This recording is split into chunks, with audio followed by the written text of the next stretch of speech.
Hello and welcome to the Pirate King Plays NieR Replicant Ver.1.22. I think it was square root of 1.5. It's a lot of numbers. Today, instead of starting this off after doing continue and whatnot, because we have completed ending A. We're about to start on ending B.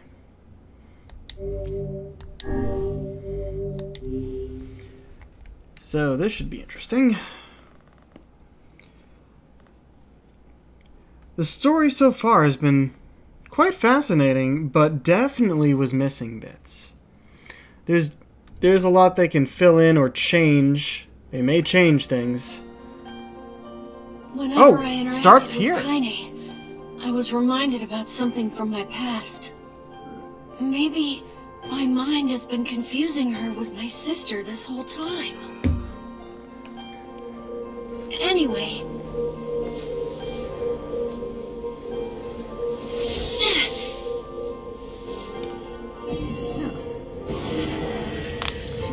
Actually thought it was gonna start at the beginning of the future time, not right from Kaine's resurrection. Kaine's dreams. Discrimination. We're gonna get to play as Kaine?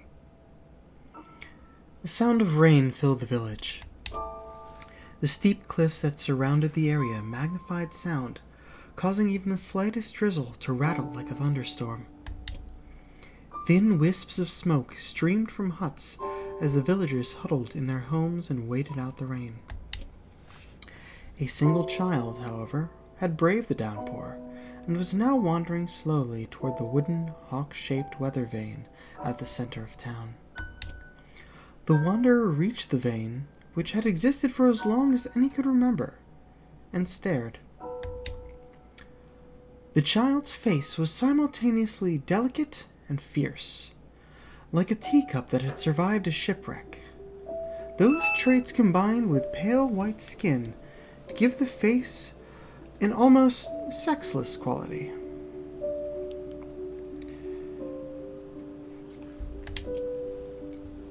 If the beak turns east, I go home.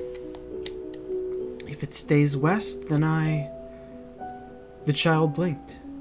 Rain slowly dripped down the young one's short hair and began its long descent to the ground.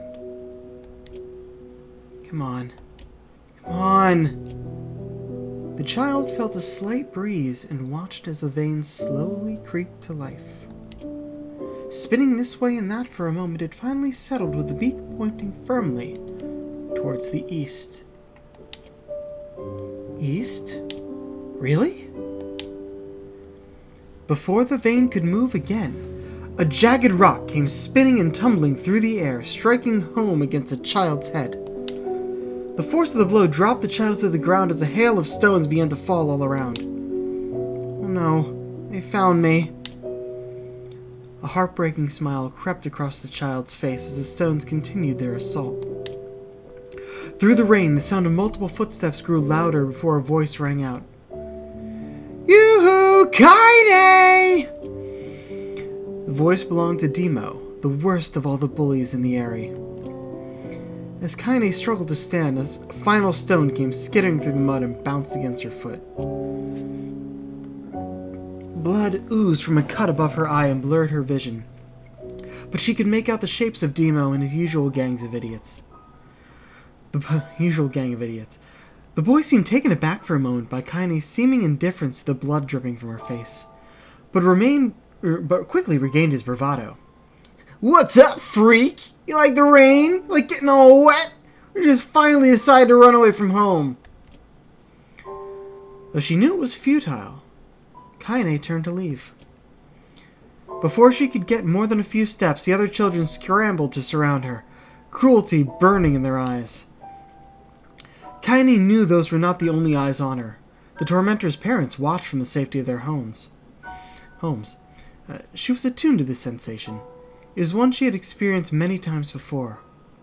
While some villagers simply turned a blind eye to the actions of their children, many encouraged it openly.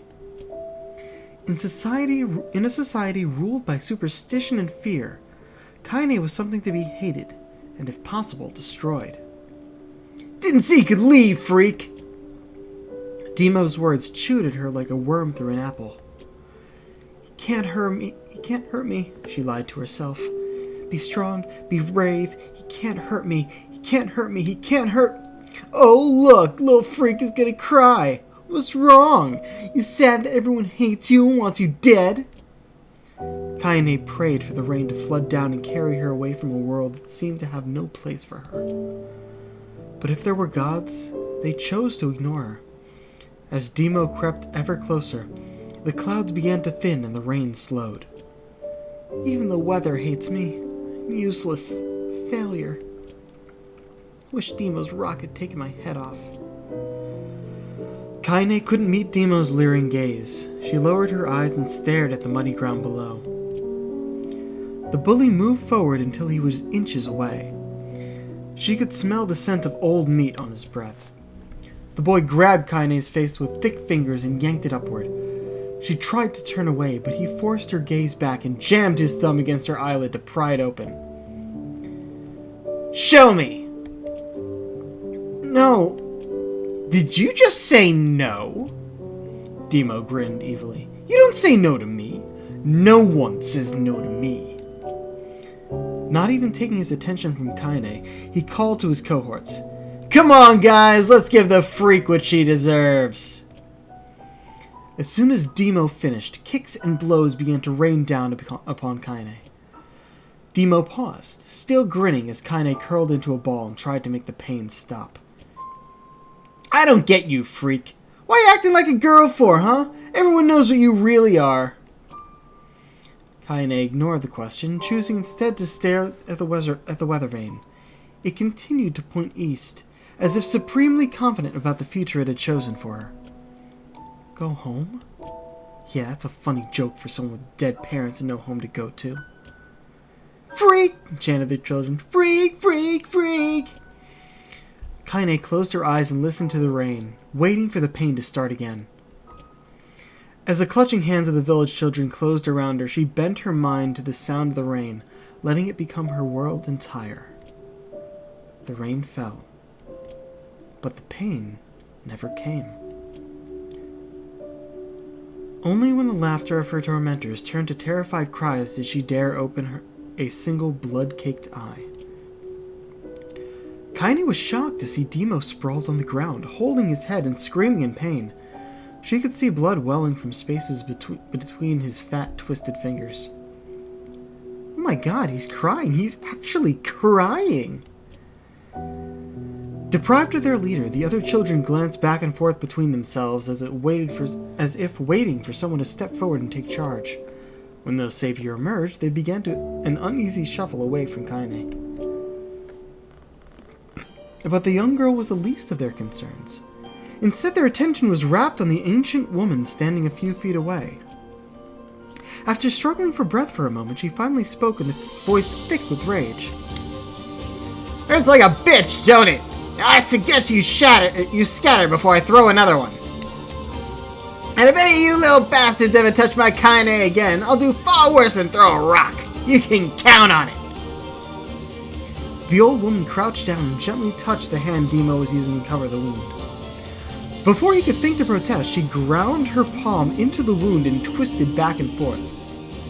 "Ow!" he screamed, leaping to his feet. "Stop it! What are you doing?" "Quit whining! Ain't no one ever died from a scratch." Oh geez, my old woman voice is turning into fucking my D&D character. "You hit me with a rock, you stupid bitch! A big one! Thing could have killed me!" The old woman shrugged. "Death is..." I gotta come up with a better voice for her. "Death is best cure for the stupid." Demo's face twisted with rage at her words. Locking his eyes on Kaine, he took a step backwards and spat on the ground. "Get out! Leave this village! No one wants you here! Either of you!" Seeing the old woman grab another stone, Demo and his companions turned tail and run. As they fled, the old woman grabbed her side and barked out a single laugh. Ha! Look at the fat boy go. Guess he's healthy enough to run from a fight. It's better. The woman's smile faded as she turned her attention to Kaine. Kneeling down, she removed her shawl and placed it around the young girl's shoulders, then produced a cloth from the folds of her dress and began blotting out the blood on her forehead. Ah, Kaine, she said. Why didn't you fight back? You're stronger than that lot. The words of her grandmother stung Kaine, and she turned away. Oh man, the grandmother had a voice in the game, didn't she? I don't remember what it was like. Don't be nice to me, she said. I don't deserve it. Nothing matters anymore. Her tears, held in check for so long, finally began to fall on the muddy ground below. Everyone hates me. They think I caused bad things to happen. They say I'm a freak. I wish I was dead. As Kaine's tears turned to sobs, she felt her grandmother's hands on her shoulders. Despite her advanced age and diminutive size, she was a woman of surprising strength, and Kaine found herself unable to turn away. Don't talk like that, girl. Nope, back to that one. It's a river wide and deep that flows between the realms of this world and the next, and it grants no mercy to any attempt at the crossing. You got a duty to fight until your last breath. Understand? The old woman tightened her grip and tried to still the tremor in her voice. You know the pain of losing someone close to you, Kaine. You know because you survived it. As the words hit home, Kaine was struck by the force of her love for the old woman. As a young child, she didn't even know of her grandmother, but when her parents died, the woman quickly accepted her as her own. Grandma, as Kaine called her, was cunning, vulgar, and quick to violence. And their first few years together had not been easy. That's kind of why I ended up with this voice. I knew she was like that. But with each year that passed, Kaine and her grandmother had grown closer. However, it was only now, sitting in the mud with tears and blood caking her face, that Kaine truly understood the depths of her affection. Here was a woman who had seen hard times, who had seen death, who had fought through all these things and somehow emerged on the other side. If anyone could understand Kaine's pain and loneliness, it was her. Do I make you sick, Grandma? Of course not! Don't be an ass! Kaine drew her grandmother's moth-eaten shawl around her body and shuddered. But my body, it's not normal. If it was normal, then Mom and Dad wouldn't... Hush, interrupted Grandma. I'm not hearing another word of this nonsense. You're my granddaughter, and I love you. If folks have a problem with that, they can just go to hell. With that, the old woman reached out and placed a wreath of dried flowers in Kaine's hair. The skill it took to bend the flowers without breaking the stems or losing a single petal was remarkable, and the beauty of it made Kaine want to cry all over again. Oh gosh, these are lunar tears! Grandma, you made this for me? Lunar tears were legendary flowers. Most people could live their entire lives without ever seeing one, and yet her grandmother had somehow collected a dozen or more. Kaine reached up and touched the wreath as if she couldn't believe it was real. Where did you find these? Just stumbled on them while I was out doing the shopping. The old woman turned away as she spoke, leading Kaine to suspect that the search had been more difficult than she was letting on. The pains she took to construct the ornament, let alone track down the flowers used in its construction, made Kaine's heart hurt. She reached up and gently adjusted the wreath, admiring the way it felt between her fingers. Didn't quite turn out right, said her grandmother as she squinted at it. These old hands have trouble with delicate work. But it sure looks good on a pretty girl like you. Kaine blushed and turned away. You think I'm pretty? Me speaking, yes. Of course you are!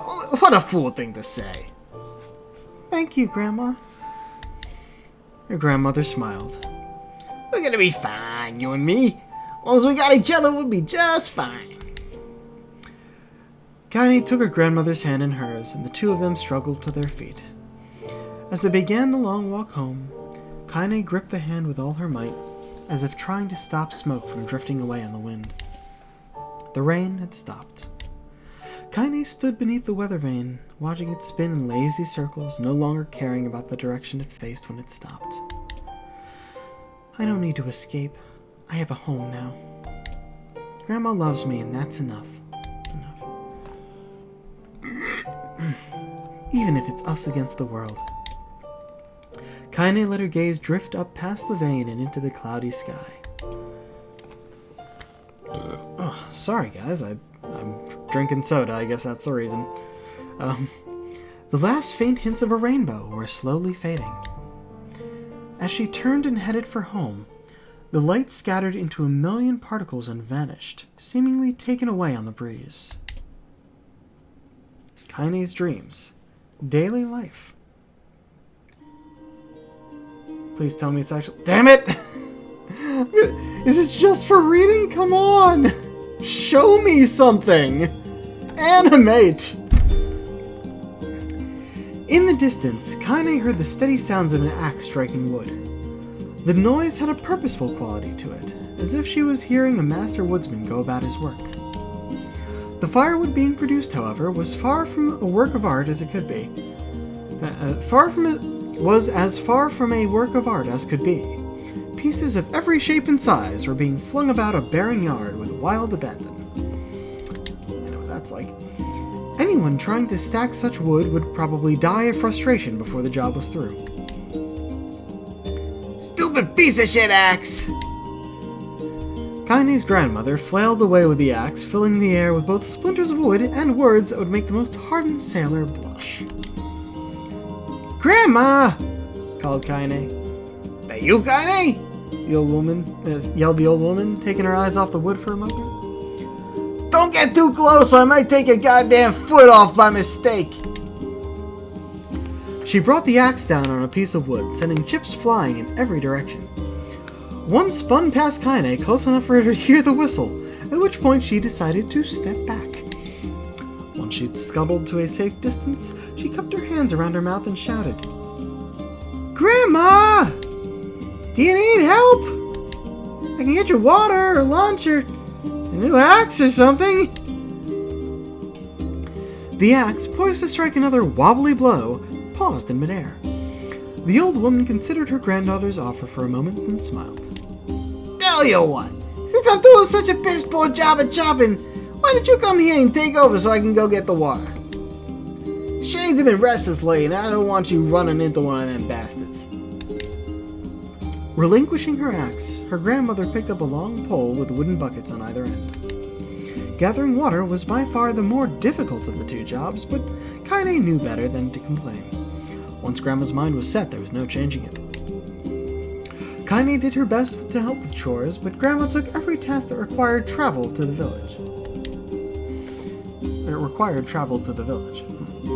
Even though she had a long list of plausible excuses, Kaine knew the real reason. She didn't want her granddaughter to be taunted and harassed by the villagers. Once Kaine moved in, Grandma decided to take up residence a good distance from the area. Out of sight, out of mind seemed to be the best policy when it came to the villagers and her granddaughter, and rare were the days when any but the two of them could be found on the rocky acre of land they called home. Kaine enjoyed the solitude, but harbored a secret resentment toward that her grandmother was forced to spend her golden years in such a place. After watching her grandmother leave, Kaine turned her attention to the task at hand. She had never chopped wood before in her life, and soon discovered why the old woman hated the chore. Swing after swing of the axe produced only a tiny crack in the wood. When she finally managed to connect it with a solid stroke, the tool embedded itself in the log and refused to budge. See, at that point, that's when you just lift the whole thing up and whack the wood down on your chopping surface. Frustrated, Kaine swung the axe around her head and threw it, log and all, across the yard. Damn it! Crap! She suddenly understood the joy that her grandmother felt in a good curse. Happier now, she picked up the axe, forced it from the wood, and resumed chopping. She had a natural skill with a blade, but the task was challenging, and blisters soon began to form on her small pink hands. This is tough. And my logs are all weird sizes. Again, I know what that's like.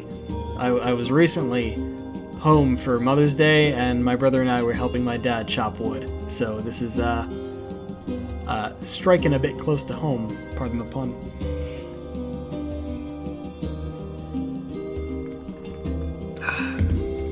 Spitting on her palms and ignoring the pain, Kaine redoubled her efforts. Just as she was developing a rhythm, Grandma returned from the village. Setting down her buckets with a small sigh, she took one look at the logs and coughed out a wheezy laugh. Pretty clumsy, girl. Better practice if you... Her grandmother suddenly collapsed to her knees, causing one of the buckets to wobble precariously. Eyes wide, Kaine dropped the axe and ran to her grandmother's side. Grandma! The old woman shook her head and pointed a trembling finger at the bucket. Yeah, the bucket. Can't let it spill. Kaine steadied the bucket with a foot as she knelt by her grandmother. A small bit of water sloshed over the side and made a new home in the hem of her dress, but Kaine didn't notice. Grandma? Grandma, what's happening? Crazed with panic, she grabbed her grandmother by the shoulders and shook. After a moment, the woman lifted her arms and batted Kaine away. Stop that! Just stop! She cried, breathing heavily. It ain't like I'm dying. I mean, it sounds like it. Just died from the trip is all. Kaine desperately wanted to believe her, but one look at the old woman's shaking hands and a worn face told her more than words ever could. Her grandmother lived a long, hard life, and it seemed the bill was finally coming due. The time when her grandmother watched over Kaine was ending. Sooner than either of them had feared, the positions would be reversed. The next morning, Kaine came to the side of her grandmother's bed and took her wrinkled hand. Grandma, you're sick. You need medicine. I'm going to the village. The old woman shook her head and tried to rise, but Kaine gently pushed her down. It's all right, she said. I'll be fine. Her grandmother fixed her with a gaze that could melt steel. After what seemed an eternity, she finally lowered her eyes and sighed. I don't like it, goddammit. I guess I should quit being so stubborn and let you grow up. The old woman watched as Kaine strapped her boots and made her way down the road to the village. Hours later, as an unseen sun made its way across a dark and rainy sky, she was still watching. Kaine moved at a brisk pace, checking her pockets every few minutes to make sure the money her grandmother gave her was still there. Every noise caused her to spin on her heels, making sure she wasn't being stalked by a shade, or worse, Demo and his gang. But she encountered neither tormentors nor shades, and Kaine finally found herself at the entrance to the village. The few adults she could see glanced sideways at her, then muttered to each other behind raised hands before slinking away into the shadows. Assholes. Her heart racing, Kaine took a series of rapid, shallow breaths and tried to calm herself. I have to prove myself. I have to help Grandma. I have to be strong. She chanted those words to herself over and over as she slowly made her way. Finally, her eyes settled on a rotund older woman who was angrily waving her arms in the air and telling everyone who would listen exactly what she thought of Kaine's presence. Hey lady, said Kaine, with a bravado she did not feel. Where's the apothecary? The woman's flabby cheeks shook in bewildered anger. How dare this thing speak to me, they seemed to say. But Kaine saw that her eyes held a different emotion. Fear. Yeah, we're both scared, lady. Trust me on this one. Which way? Kaine repeated. The woman pointed at a small building to her right before hitching up her dress and stumbling off in the other direction. This really isn't a good voice for Kaine, is it? I'm doing my best here, guys. Kaine cringed, expecting a stone to come flying from the assembled crowd, but none came. Her mind was filled with a strange sense of pride as she made her way to the apothecary. But the new emotion had little time to take root. As soon as she opened the door, she noticed a familiar customer at the counter. It was Demo. He'd clearly been sent here on some kind of family errand because his gang of followers was nowhere to be found. Oh my god! What are you doing here, freak? The insult was delivered with force, and Kaine happily ignored it. Stretching on tiptoes to see over the counter, she asked the shopkeeper for the medication. Okay, so she still is young, which means the voice isn't that far off. Ha! Barked Demo. That old bitch finally keel over. Go to hell, Demo! The boy's eyes grew so wide they seemed ready to fall out of his head. But before he could let fly a comeback, or worse, a punch, the apothecary told them to knock it off before he kicked them out of the store. Demo slunk out of the shop, cursing Kaine under his breath. Once he was gone, she allowed herself to breathe once more, taking a brief tour of the shop while the owner prepared her medication. Countless tiny bottles filled the cramped store, each with a label written in some indecipherable language. An ocean of aromas assaulted her nose, creating a scent that was exotic, but not altogether unpleasant. Seeing such a variety of supplies gave Kaine a sense of peace. Surely, in a world so vast, there would be a place she could call home. On the far wall, behind the counter, rested a portrait of a stunning young girl. The picture had once contained bright, vibrant colors, but time had worked its cruel magic, and they were beginning to fade. The beauty of the work, however, remained undiminished. You like that picture? Kaine turned to find the apothecary with the small vial of medicine in his hand. His eyes were gentle but sad, and they seemed to stare through her and into nothing as she spoke.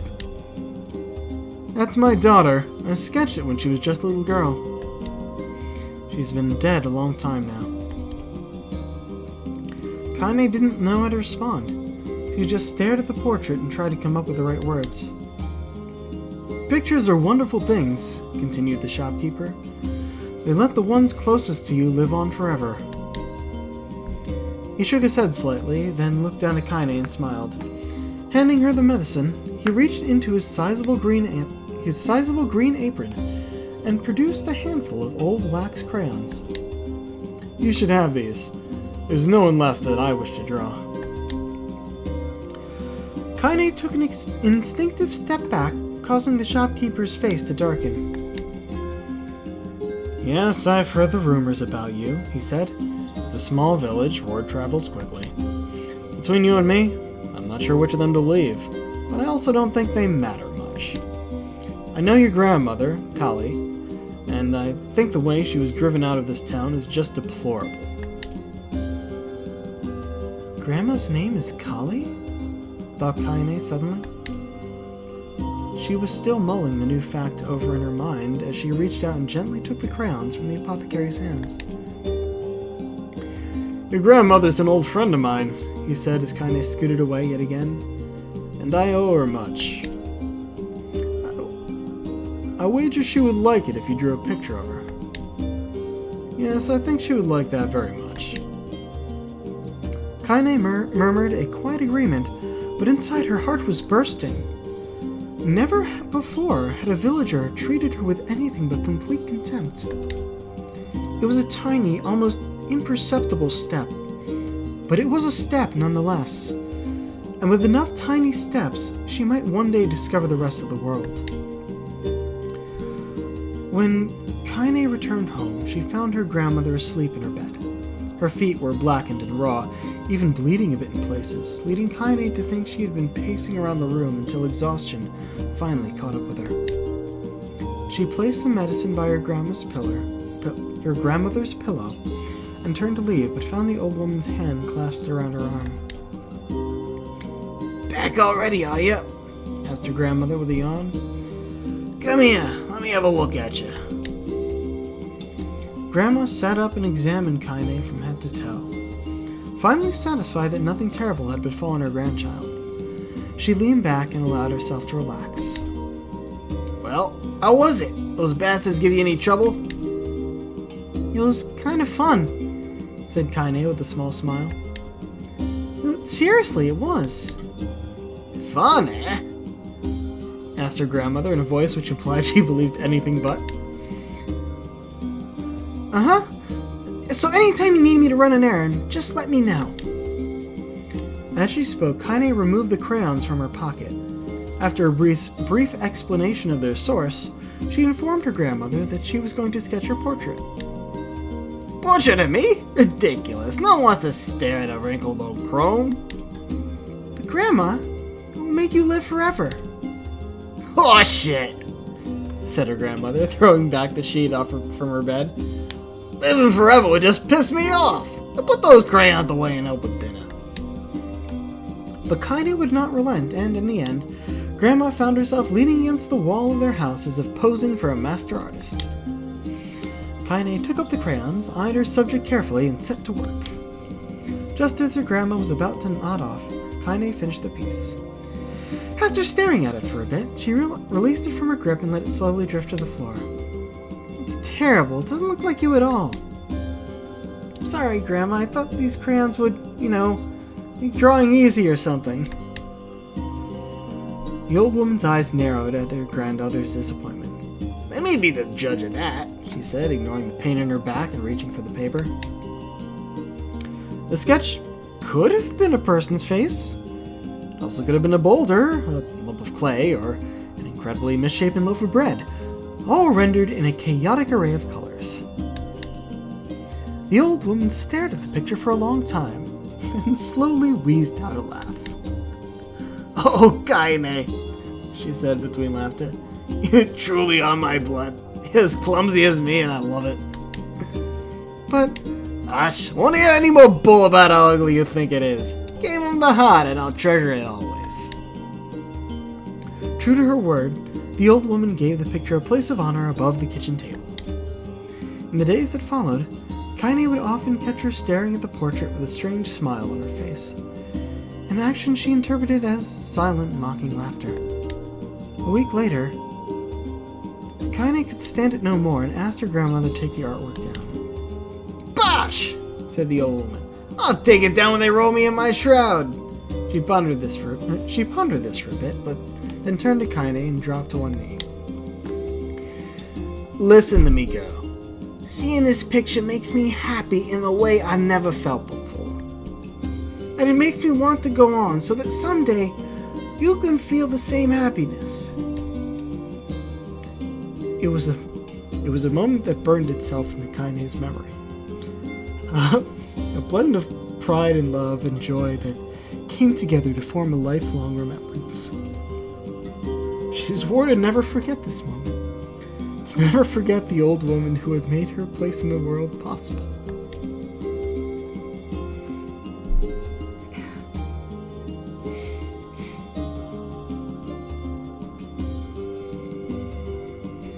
Forgive me.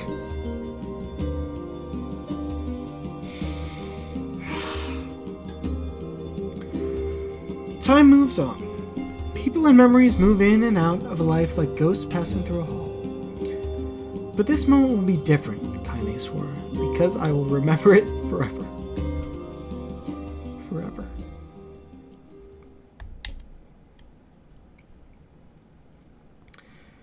Kaine's dreams separation.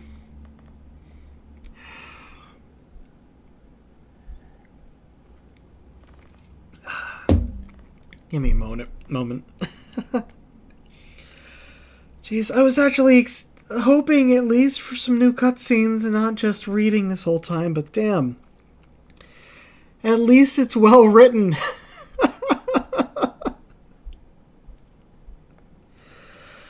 Well, at least no one's watching me do this live, right? I doubt anyone's actually watching right now.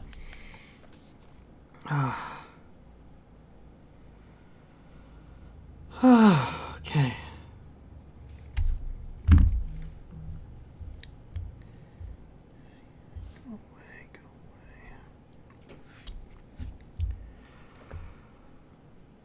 Kaine listened to the sound of crackling firewood and stared at the black object on her plate. She'd been pushing it around the wooden disc for a good 10 minutes, ignoring the bemused stare of her grandmother.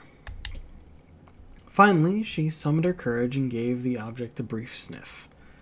A sharp, bitter scent flew up her nostrils and made its home there, causing her face to twist with disgust.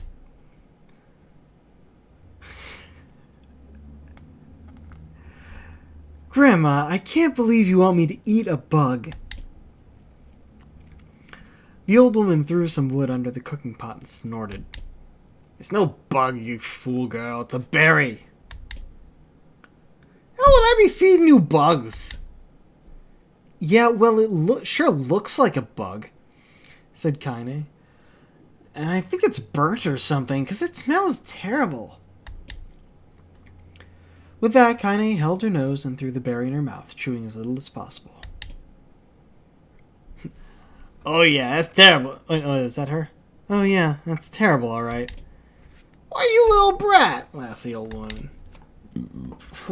Jeez. Look at the sass on you. You've been spending too much time with me, that's a fact. 5 years had passed since the moment when Kaine's grandmother saved her from the bullies. As is often the way with two stubborn people, their relationship had grown in fits and starts, but moved forward all the same. Meals that used to be somber affairs were now filled with laughter and hurled abuse in equal measure. Kaine could not remember a time when she had been happier.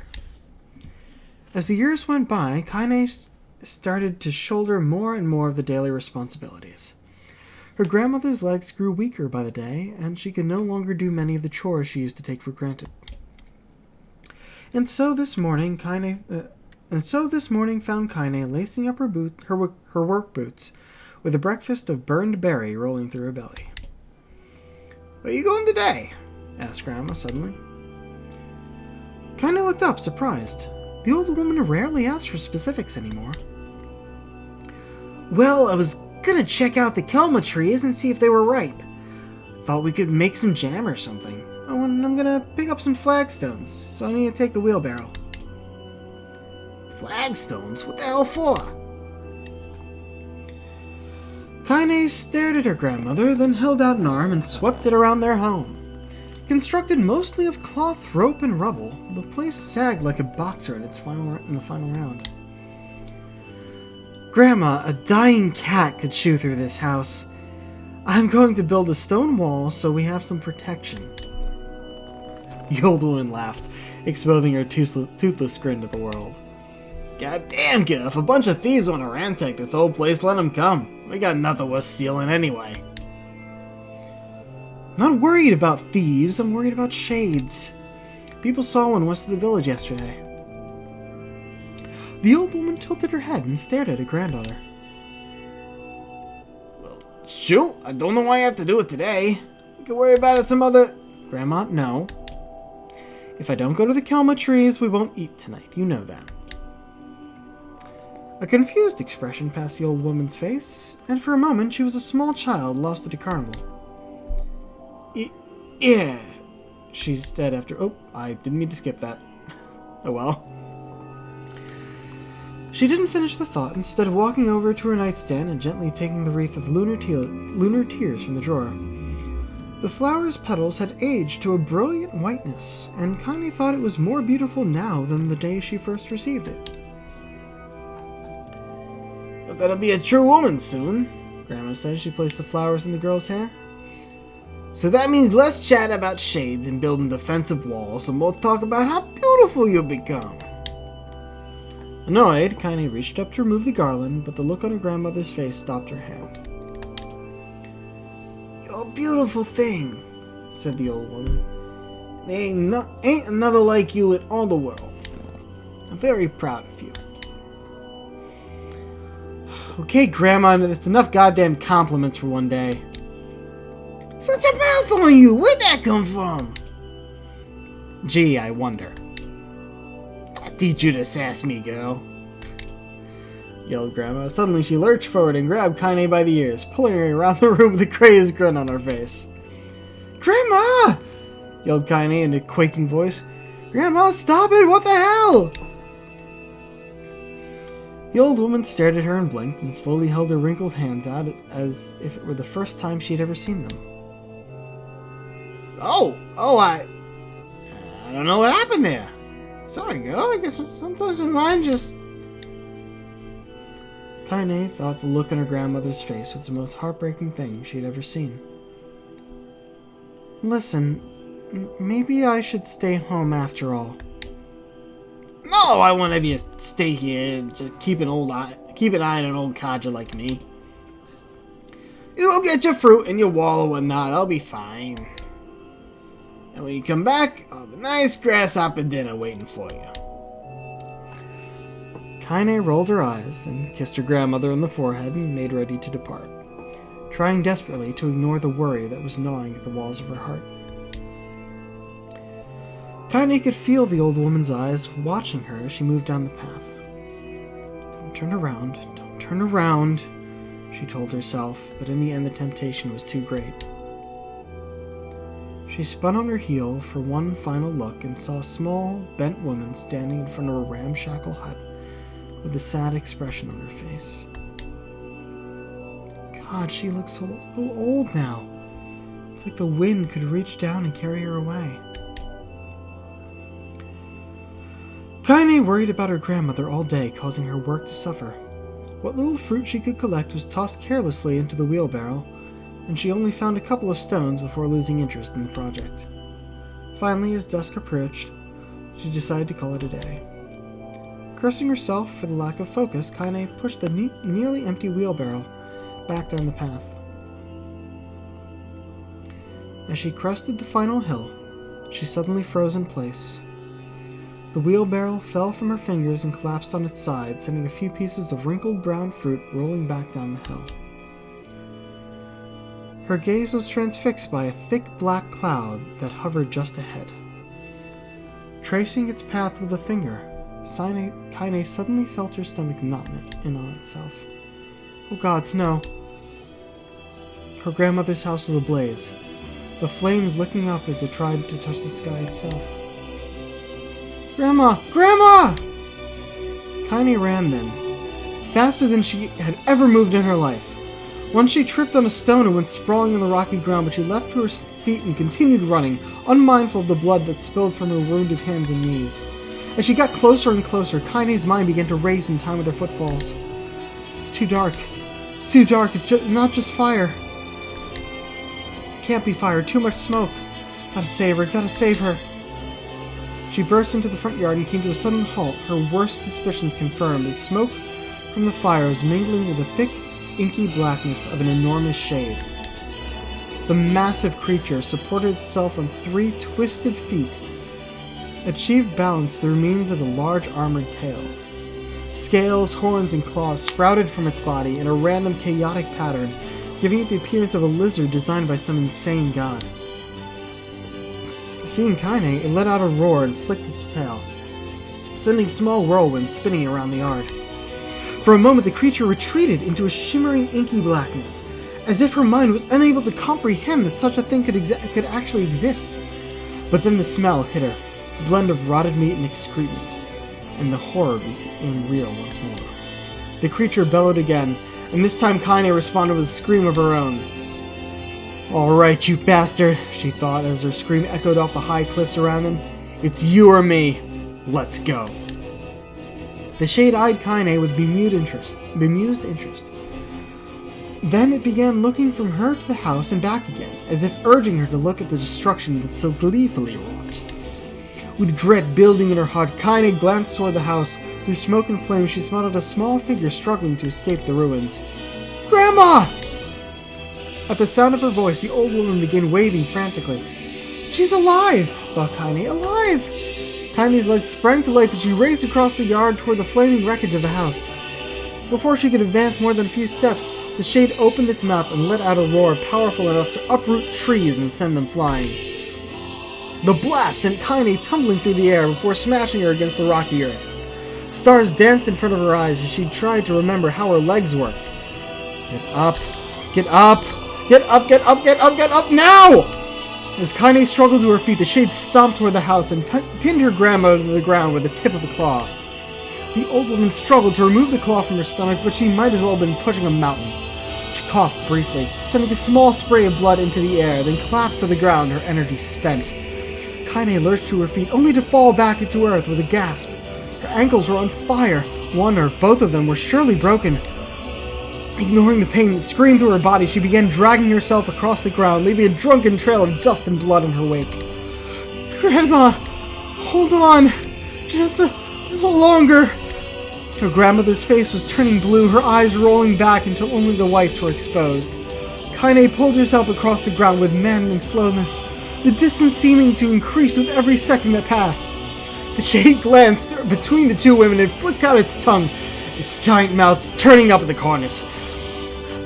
Short, panting breaths belched from somewhere deep inside its core. "Bastard! Laughing at us?" She had no idea how such a mindless creature could experience emotion, but there could be no doubt the shade was taking joy in their suffering. "Yeah, I see your plan." The shade moved its claws slightly, allowing Grandma to breathe again. It was clearly keeping her alive, only to snuff out her life when Kaine was close enough to touch her. "Gonna kill this bastard!" Summoning all her strength, Kaine rose to her feet.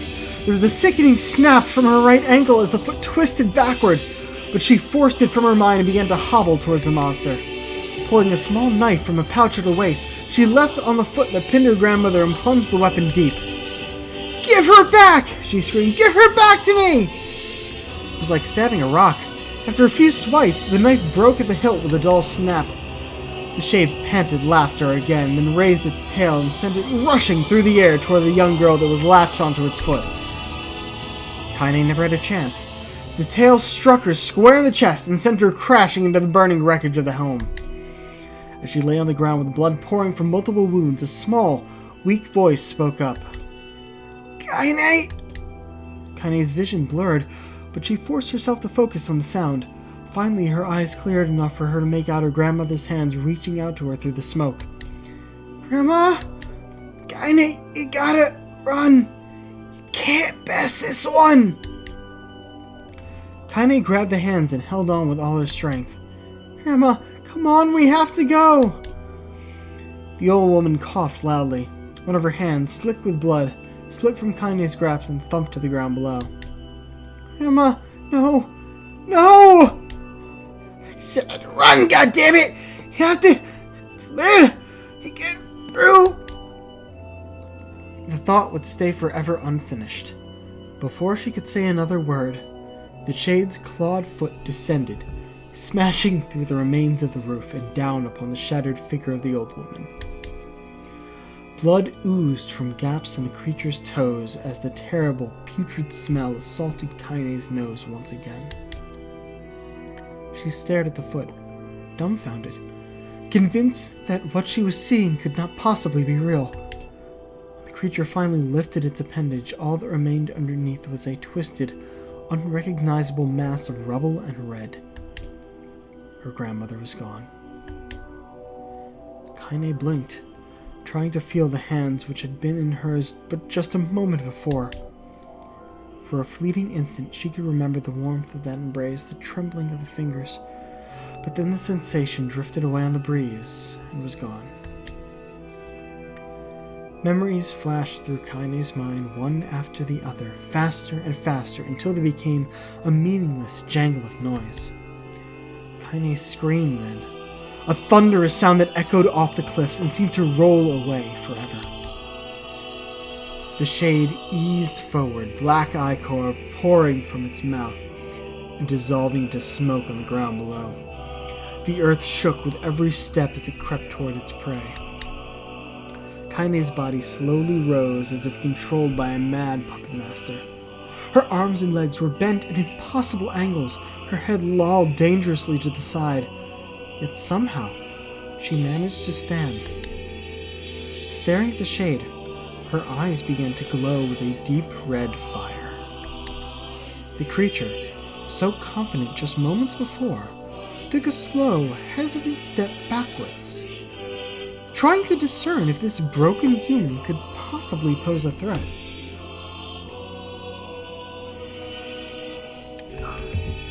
Kaine seized the moment. Laughing like a madwoman, she leapt into the air and plunged the shattered hilt of her knife deep into the leg of the shade. The shade shook Kaine off like a fly, sending her crashing to the earth once again. Her chest rose and fell slowly, as if a great weight were resting upon it. Moist sounds of pain echoed through her mind. Something warm and thick oozed from her ears. Is that blood? I think it is. I think I'm bleeding to death. No, can't die. Grandma told me to live. Deep inside Kaine's mind, something finally broke.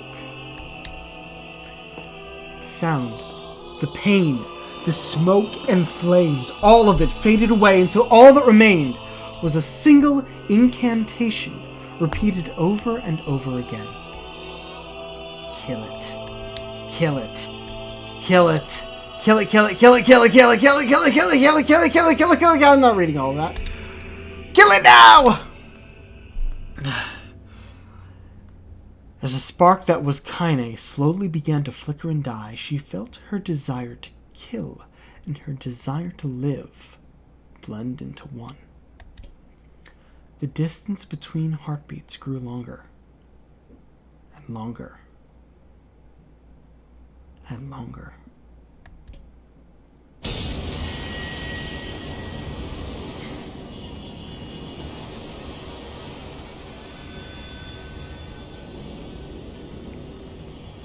Holy shit. Ah.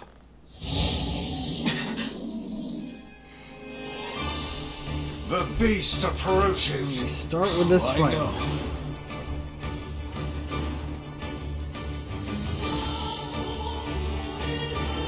Holy shit, that was some read, huh? You're gonna be even easier now.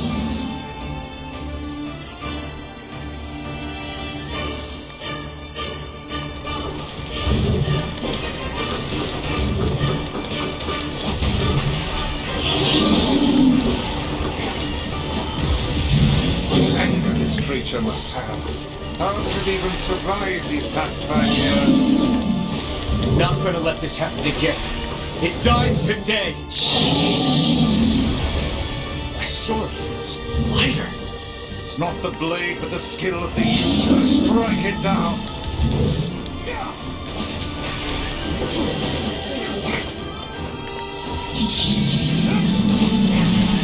There we go. Come on.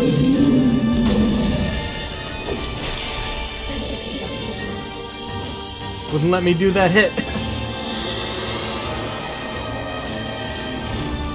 I wonder if I got the time achievement for this battle or if there even is one.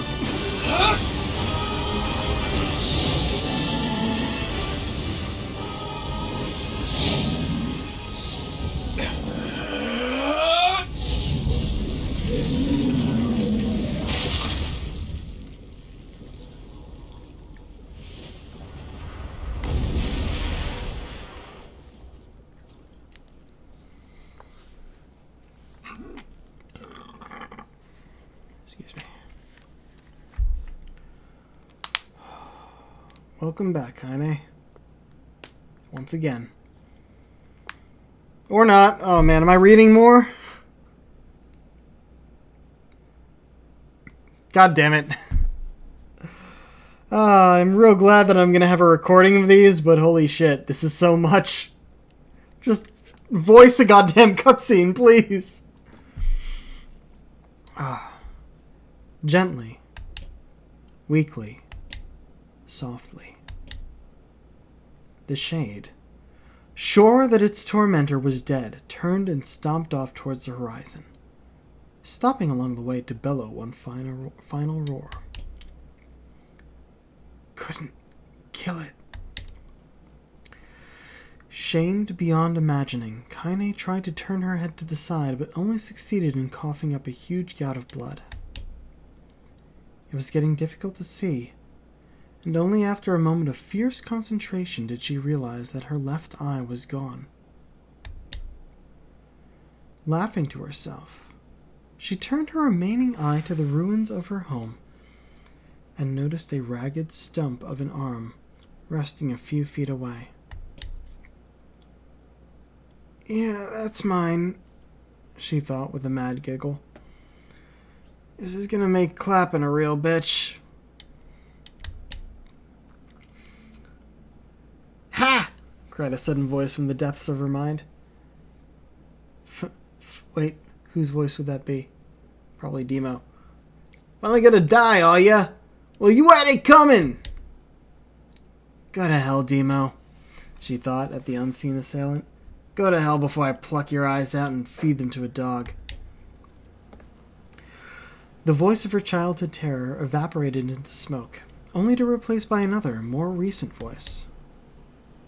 "Hold still," said the apothecary, materializing from the ruins like a ghost. "I want to draw you. That way you can live forever." "No, stop.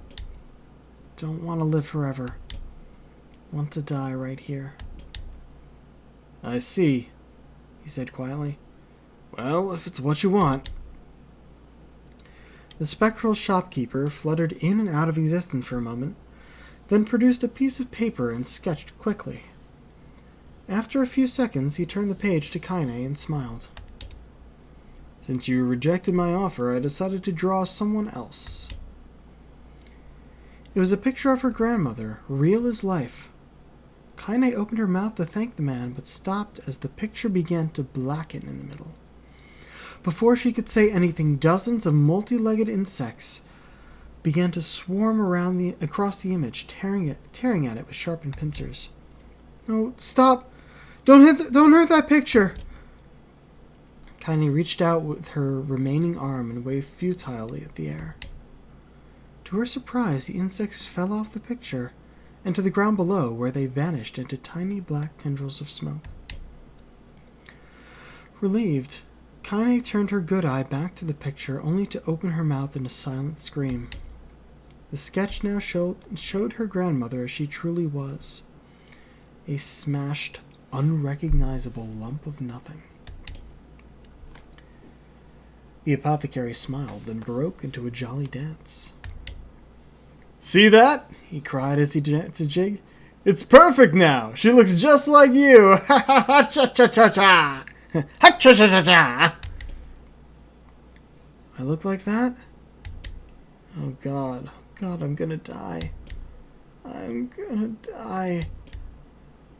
Drowning in despair, Kaine laid her head back in the mud and smoke of her ruined house and waited for the end to come. But just before she let everything go, an unfamiliar voice began whispering in her ear. "Ain't you got a wish, sunshine?" Wait, unfamiliar. I don't know how to do this then. The voice was vulgar and fierce at the same time, as if insanity had somehow found a way to take form. Kaine wanted to scream as the voice crawled under her skin, but her lungs refused to work. "You know, a wish, like a prayer or something. Why don't you get on your knees and stop praying to heaven? Please, invisible man in the sky, save me, save me."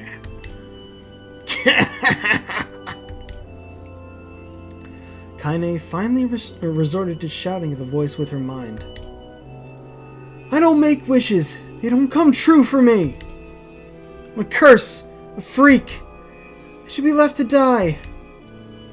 The other voice boomed in her ears. "Oh God, you are the best." Kaine glanced down and saw a black, shiny substance oozing from her legs. She tried to brush it away, but her remaining arm would no longer respond. Hold on. The substance slowly crept around her feet, then began moving up towards the rest of her body. Is this death? Is this what it's like? Or is my mind just losing itself? She could feel the slime oozing upward, feel the hot, searing pain left in its wake. Whatever else might be happening, she was still alive, and this was real. "Come on," said the voice. "Let it go." Kaine tried to ignore the voice and concentrate on the pain, but the newcomer would have none of it. Don't ignore me, sunshine. You're ready to give up, ready to die, so why not let me have it? Have what? Your body! Come on, give it to me! Give it to me! I want to stand on the ground, feel the rain, taste the wind. That's actually pretty hard on my throat. The voice paused as if licking its lips. When it returned, it was filled with mad, unabated joy. And I want to take your hands and use them to choke your goddamn life out of people. I want to tear out their throats and bathe in their blood, just like before. In response, Kaine shifted her head and vomited. The warmth of it crept down her front and mingled with the pain of the encroaching black ooze. Are you a shade? Yeah, maybe. What of it? The slime reached her face, crept up past her nose, and slowly oozed into the socket of her missing eye. The moment it touched her brain, Kaine was struck the most powerful sensation she'd ever felt in her life. It was ecstasy. She wanted to scream with delight, but all she could manage was a small, whispered moan. Feels good, don't it? Asked the voice with a chuckle. Yeah, what can I say? I know how to please the ladies. Now give me that body, come on.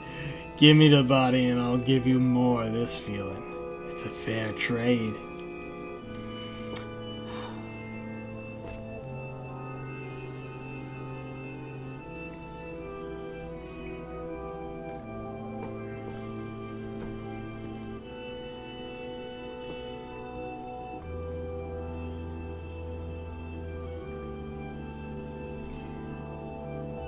There's something to be said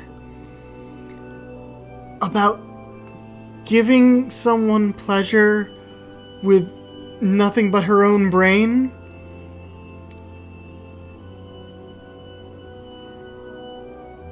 As that is a thing that I do as a hypnotist.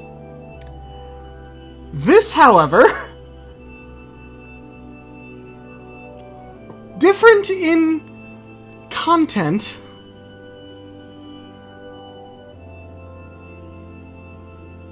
similar in emotion.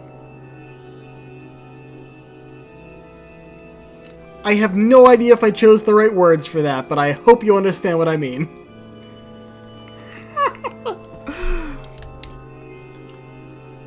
A black lump began to protrude from Kaine's side. As she watched, it grew longer and thicker, eventually taking the form of her missing arm. I can see better, she thought. My eye must be growing back too. The slime reached up to envelop the rest of her face, but she managed to brush away. Stop, she whispered, marveling at how she had regained her voice. Stop. The black ooze hesitated, as if considering this request, then quickly shimmered down her body before disappearing in a cloud of smoke. What the hell, sunshine? Screamed the voice. We had a deal. I thought you wanted to die. Grandma said, can't die yet. A brief image of her grandmother, bloodied and broken, flashed before her eyes. She saw the shade that had killed her and heard its mocking laughter, then closed her eyes and forced the image from her mind. Her whole body was quaking with rage. When she opened her eyes again, they burned bright red. That thing took my grandmother. I have to kill it before I die. Kaine glanced down and saw a mysterious pattern. The pattern of the shades burn itself into her left arm. Well, I'll be damned, said the voice cheerfully. Look at that, sunshine. I think you and me are gonna be good friends now.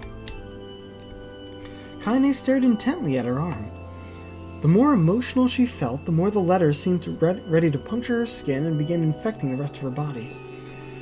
The arm clearly had a will of its own now. Stop. Gotta stop. Holding her left arm in her right, Kaine took a deep breath and tried to calm herself. Come on, don't fight it.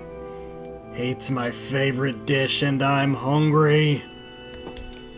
Let it go. Feel the anger burn with the fire of revenge. Thirst for blood, then go out there and shut up, and get the hell out of my body! Your body? Oh, that's rich, Sunshine, real rich. Look, why don't you just up and die so I can have this body all to myself? What do you say? Bet those buddies of yours in the area would love to see you dead. Kaine grabbed a nearby shard of glass and tried to saw off the shade-infected portion of her side. Before she could, her darkened left arm grabbed her right wrist, crushing it. Kaine screamed and dropped the shard as the sound of bone crunching on bone filled the air. Ah, stupid idiot girl, you're possessed now, Sunshine. Ain't no going back. The voice laughed again, a loud, long wail that seemed to go on without end. Did I choose the wrong octave for this guy? I don't know. Possessed? Yeah, possessed. You and me. We got what you might call a timeshare arrangement. Remember how folks used to think you were a freak? Well, wait till they get a load of you now. Kaine looked up, tears in her eyes. The sky seemed smaller somehow. Darker. Is this because of that shade? Is this how they see the world? So, listen. I know this whole possession thing seems a bit sudden, but it ain't all bad. There's plenty in it for you, too. I'm a very powerful creature, Sunshine, and now that power belongs to you, too. You got enemies? People you want to kill? I can make it happen. That little fat kid who kept picking on you? Big old shade to squash the granny? We'll wrap them up in their own assholes. No more abuse for you, Sunshine. No more pain. Jesus. I can't pick a different voice now. But this one hurts. Wait, said Kaine. You're a shade. Why would you help me kill another shade? What, do you think I'm some kind of racist? Some killing snob? I don't give a good goddamn who you murder, honey pets. I just want to drink for the well. Jesus fuck.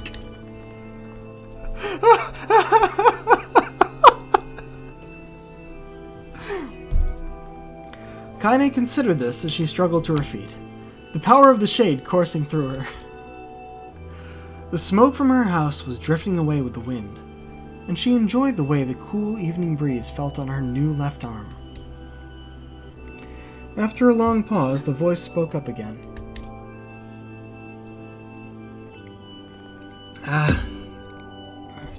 So, how about it? You and me? We could have some good times together. Look, I'll even take you out of the bloody pot. Take you out of the bloody pot if you don't want. Fuck off, asshole, muttered Kaine. I'll handle the killing. Screamed the voice. Look at you go! Oh, Sunshine, we are gonna have so much fun! So, listen, my name's Tyrion. If you ever need me, I'll just be hanging out on this piece of meat you call a heart. Now get to it! The more you kill, the more your heart turns rotten and sour. And I like rotten and sour. Kaine found herself nodding at the voice. Yeah, she said. Yeah, I think this can work. I'm gonna find that shade and I'm gonna strangle it with its own guts. And when I'm done, I'm gonna do the same to you, Tyrion. Count on it. Ah! Laughed Tyrion. I have shit bigger than you! Okay? I have shit bigger than you, so good luck with that.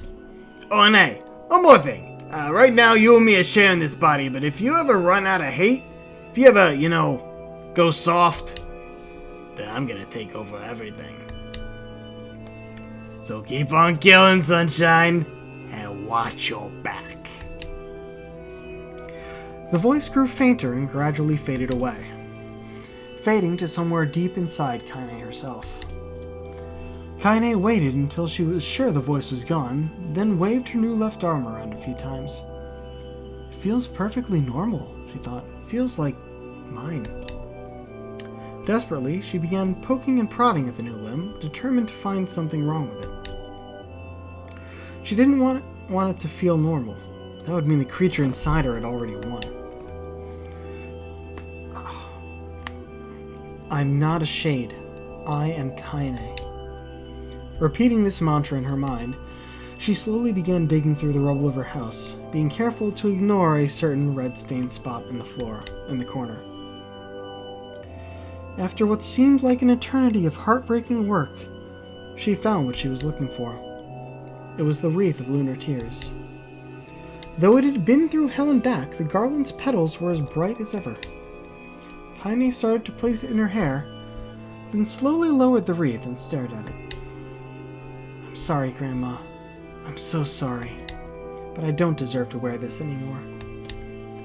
I'm possessed, corrupted, a freak. And this time, I don't think there's any going back. Holding the flowers to her heart, Kaine fell to the ground and sobbed. As night gradually lightened to dawn, and the people of the area rose to their daily lives, she remained in that position, as if tears could somehow wash away the horror that now infected her world. Alive! Stay alive! Stay alive! Grandma. Kaine, you gotta live! You gotta come back to us!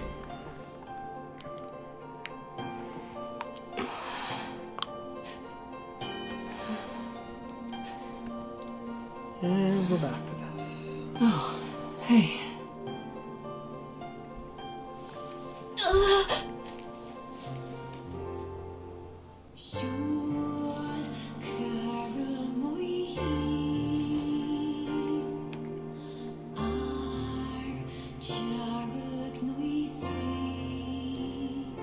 Emil, you were the one calling me, weren't you? You still recognize me? Of course. I knew you right away. Thank you, Kaine. Welcome back, Kaine. Wow, you grew up. Here's her, So, oh no, he's hot how's it been? moment. 5 years.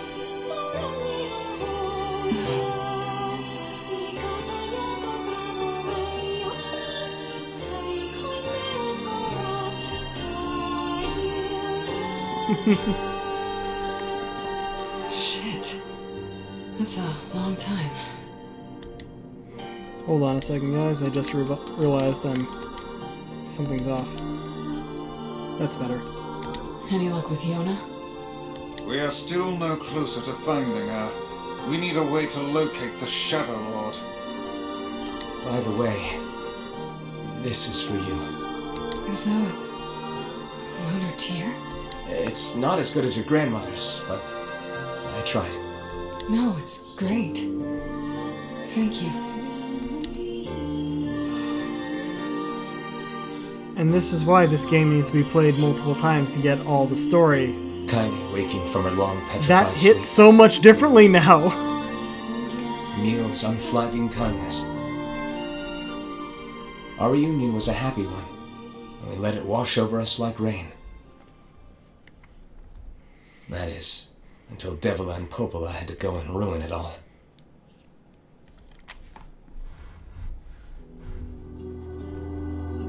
Are you kidding me? You can't be serious! Please try to understand. People are tired and scared, and I'm sorry. I'm sorry you have to bear the brunt of that. This is crap, and you know it! It's okay. We can sleep outside. No one's sleeping outside. You and Kaine saved this village, and now they want to run you out? People are afraid of us. And really, I understand. I mean, look at me. As long as you're still with us, I can deal with it. Right, Kaine? I'm used to sleeping outside. But We'll see you later. Sorry about this.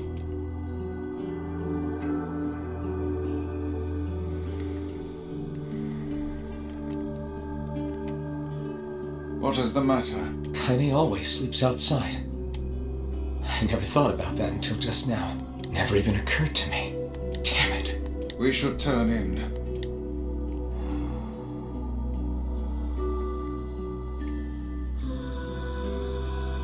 I didn't get much sleep that night. For the first time in my life, I hated Devila.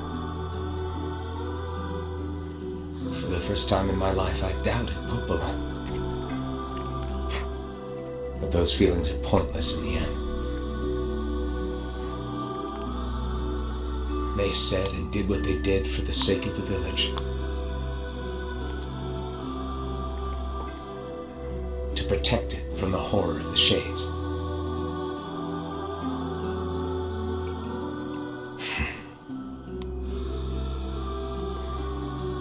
Really, how can I blame Devila and Popola? In the end, I'm just as bad. Because I never once stopped to think about Kaine and Emil's situation myself. I've been playing this for over an hour now and got to actually play for a single battle. Most of the rest was me reading the words on the screen. Which I hope made it a, oh, this is new. Yeah, which I hope made it a better experience than just having it. Apologize to Kaine and Emil. Ah. But what good would that even do? I got a fire going, Kaine. Wait, is that... Campfires? I'm so happy to get to talk to you again, Kaine. Yeah, me too. I tried everything I could think of to save you, you know. I polished you with a special cloth. I poured warm water over you. Wait, you poured water on me? Yeah, but it didn't really do much except make you all shiny. Hey, Emil. Thanks for saving me. I guess you noticed how I look different now. I'm sorry, Emil. I'm sorry for all of it. Well, I mean, this new form isn't all bad, you know? At least I can look at you when we talk, right? Hey, so why don't you tell me something about yourself? I mean, yeah, that's a good point to bring up, that you can actually look at people now and see without turning things to stone. But how about the fact that you can fly? How about the fact that you can fucking fly, Emil? I'm not very interesting. Sorry. Bullshit. We just saw why you're not, why you are interesting. Come on. Come on. I just want to know you better. Please? We still need the explanation as to why you are in lingerie and heels. Because from that backstory, it sounded like you should be in, like, working clothes and boots. Fine. This all happened when I was a kid. Before the whole shade possession thing. My body is...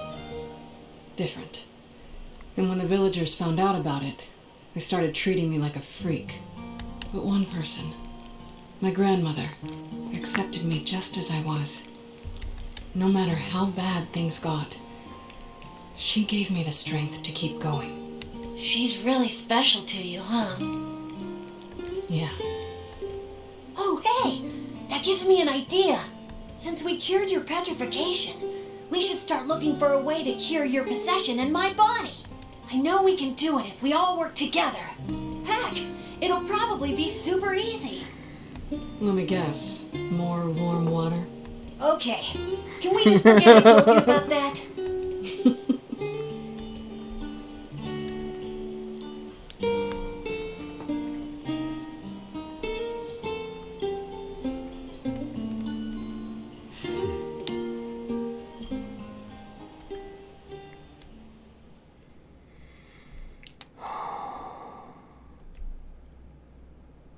Yeah, that one's new too.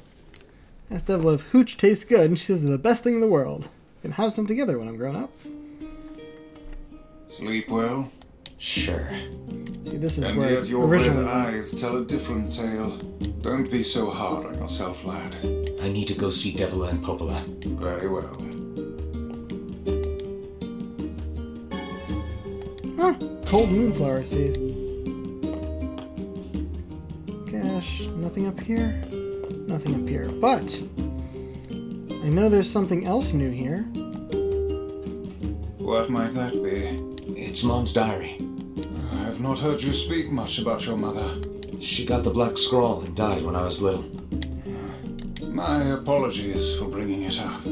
It's all right. I can barely remember her face anymore. This is the only thing I have left of her. Reading it helps remind me of when we were still a family. I see. But the final entries get a little strange. In what way? Well, here, take a look. Saving. System data saved. Okay. That's another thing. I haven't gotten to, like, manually Say save. there. Can you not hear me?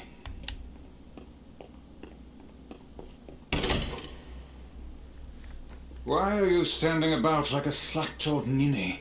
Sorry. Felt like I was dreaming or something.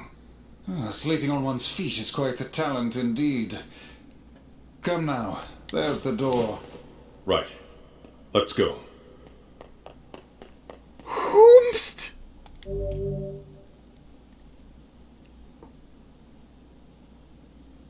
Okay.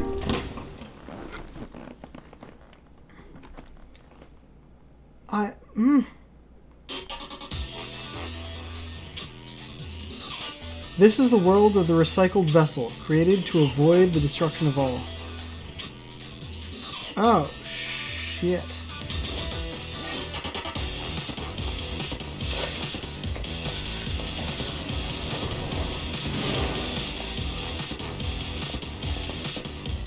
Okay, I don't seem to get anything from that. I can't go up. This is like a remix version of something.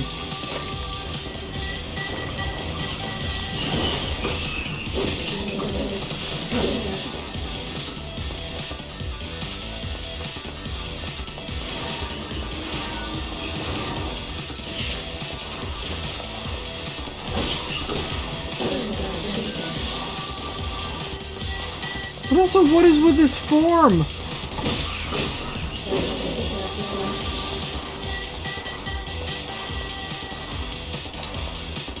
It's gonna wear off soon. Yep, like that.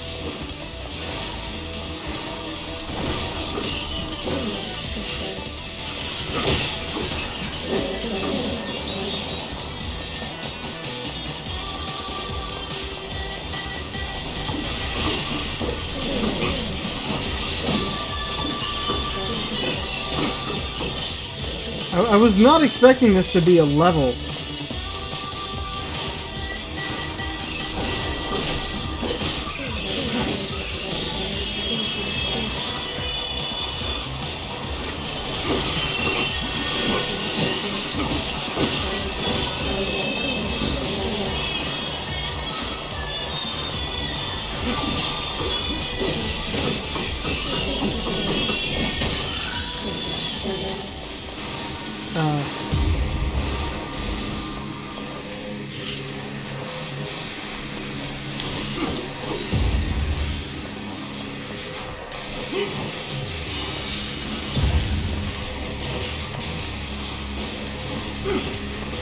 Yeah.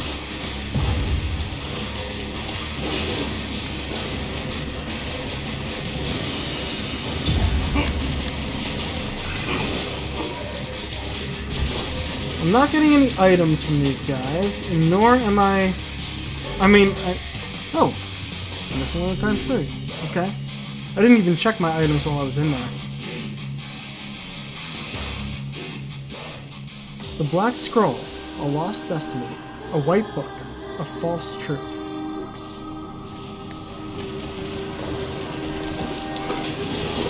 Whoa! What's with this color?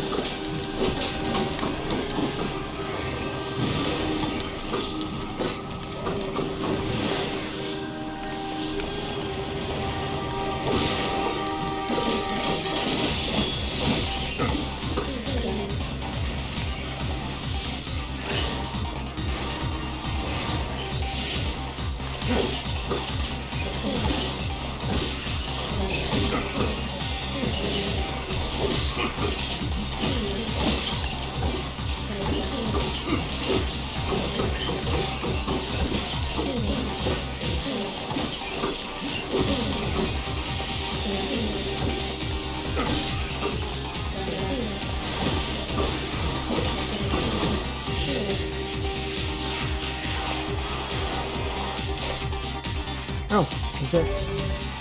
Another thread. What was with that color scheme? Is it inverted wheel? Soldiers of Salt, calling forth white death. They are legion, who plunge the world into darkness. Another weird color scheme. And we're in the library this time.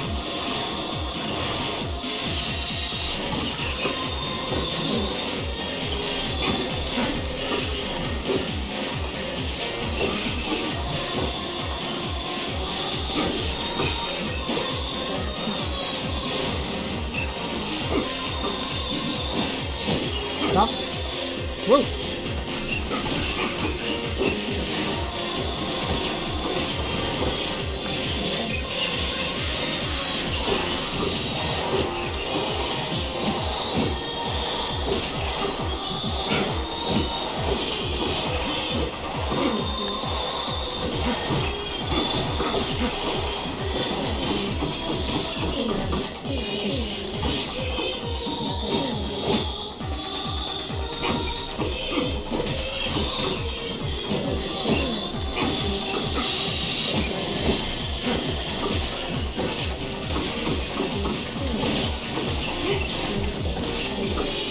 Woo!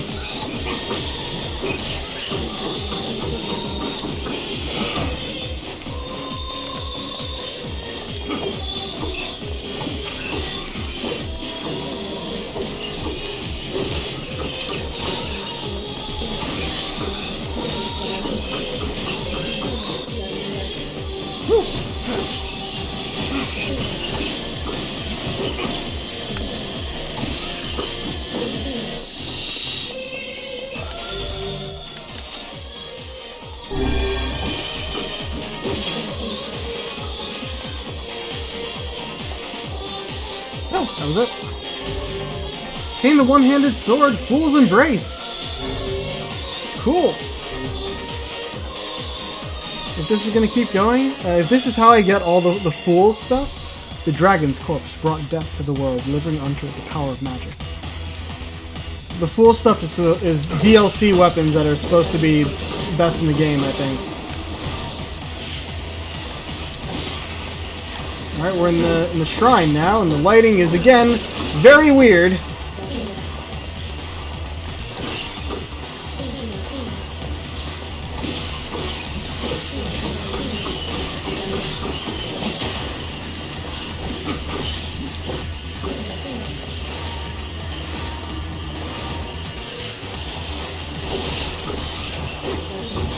Oh, hi! Jesus, let me move.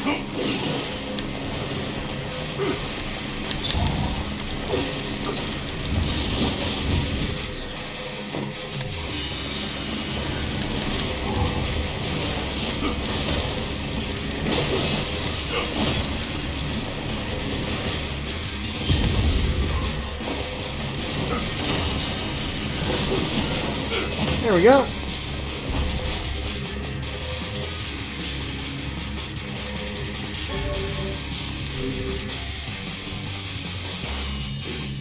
Yeah. I knew this diary was here. I didn't know this would happen. Black sickness stains the future. They journey to return to soulless vessels. Oh, it's a side-scrolling part. It's still kind of 3D. And I get items. Which, should actually use one of those.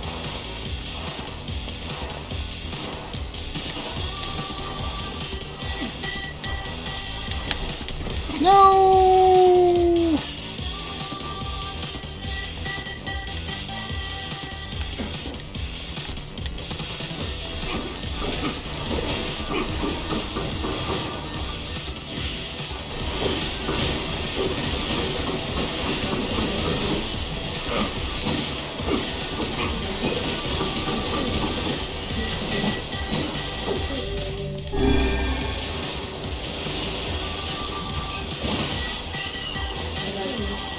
They all just the same? Yeah. Seems so.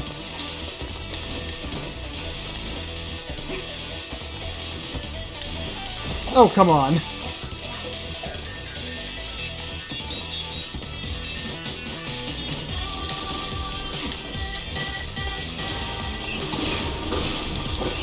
Oh, only 2? Damn it.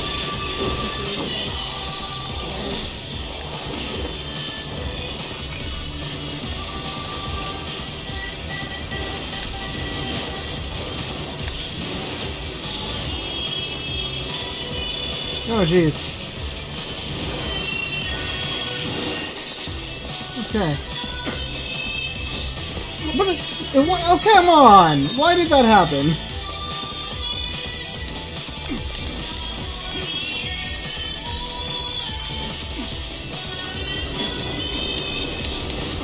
Okay.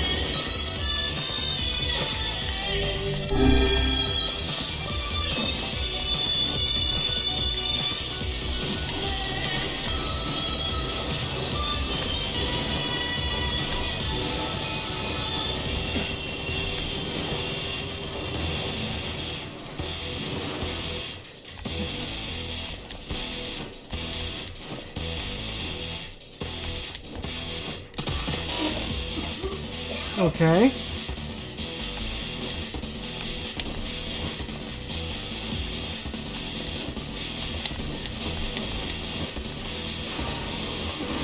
Oh shit.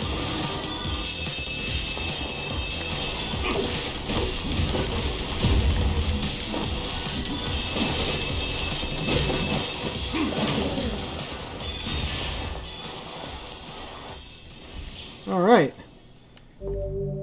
The Kabuki outfit. System data saved. 1,000 experience points. Medicinal herbs. Is it gonna keep going, or do I get out of here now? 2 doors.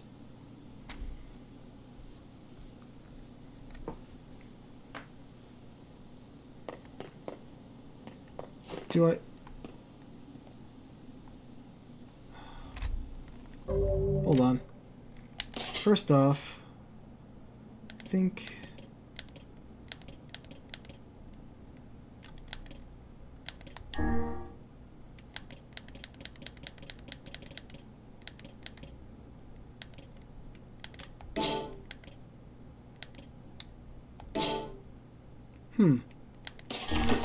Haven't looked in here in a while.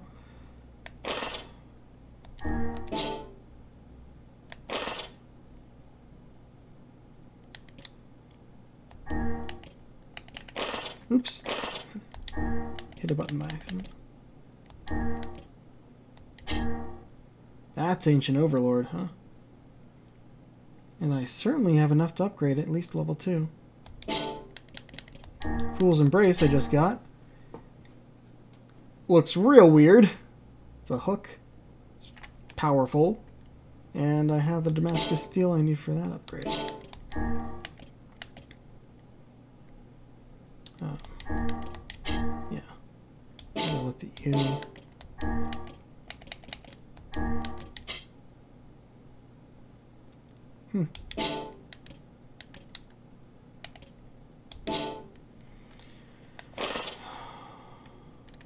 Only 61% of words, huh?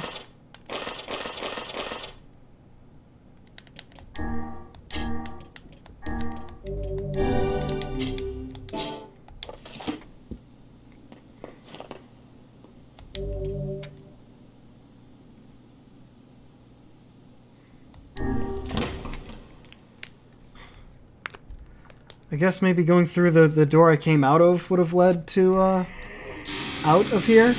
But Apocalypse divided the world in 2. One that knows not day, not one that... Oh.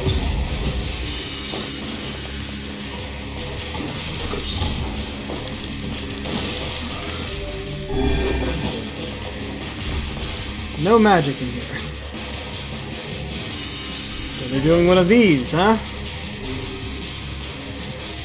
Definitely expecting me to get hurt a lot, it seems. Black and white, 13 packs. The vessel's forms waver as they cross time and space. This is Junk Heap.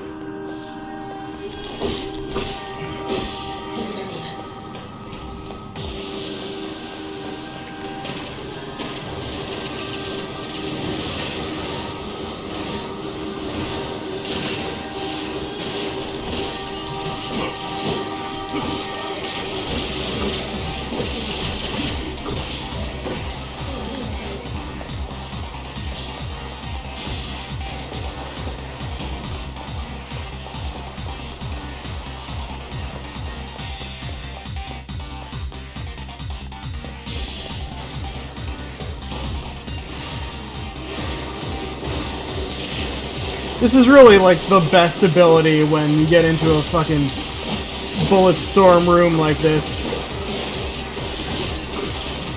Because it just takes them all out.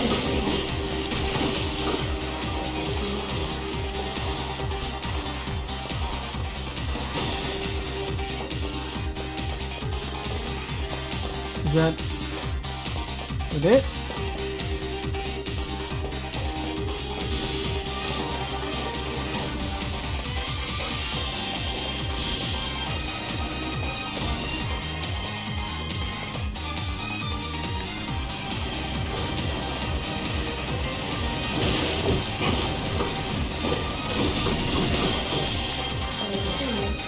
Okay, there's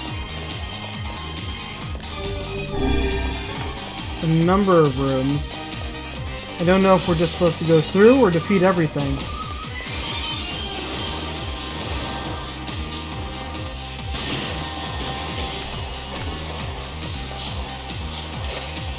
Actually found a titanium in here? I was expecting all of the items to be herbs.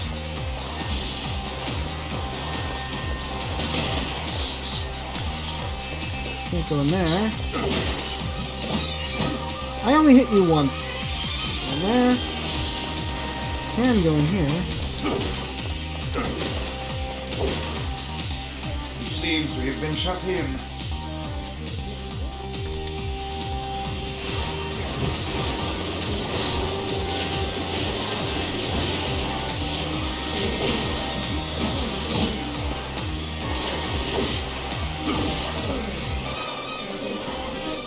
I'm glad that I end up getting titanium in here. That's fascinating.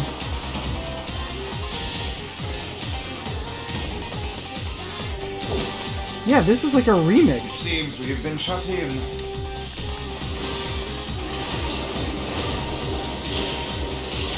Still got hit.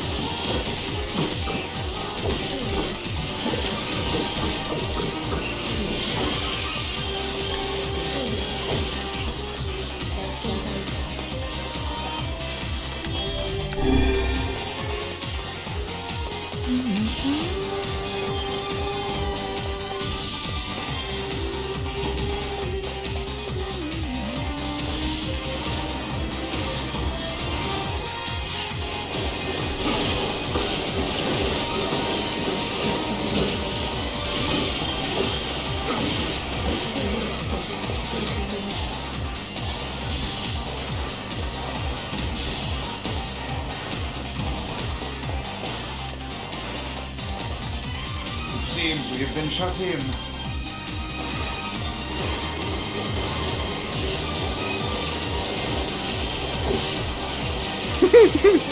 I literally am just running through the bullets and just poke dead.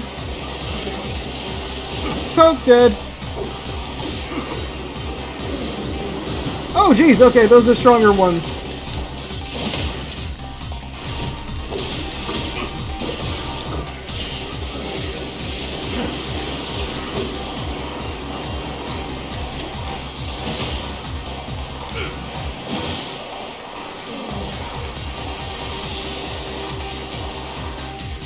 There we go.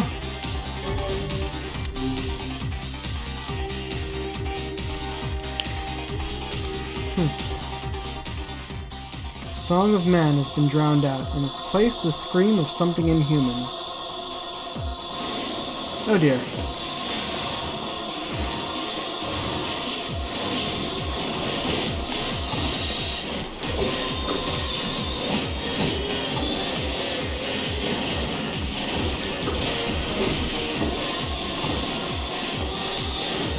Well, these ones aren't leaving items.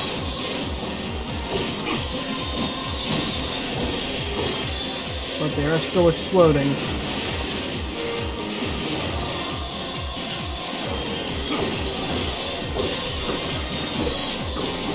Wrong direction.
Okay. Two-handed sword, Fool's Lament. Yeah, so there's going to be one more door going through all these, and it'll get me the Fool's Spear, whatever that one is. Sky falls with the dragon. The world ends this day. Oh, or straight into another battle. Nope, hold on. Another weird color scheme.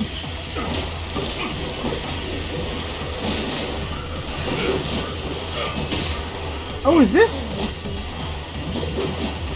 This is the prologue area. Interesting. I never thought I'd see the ruined city again.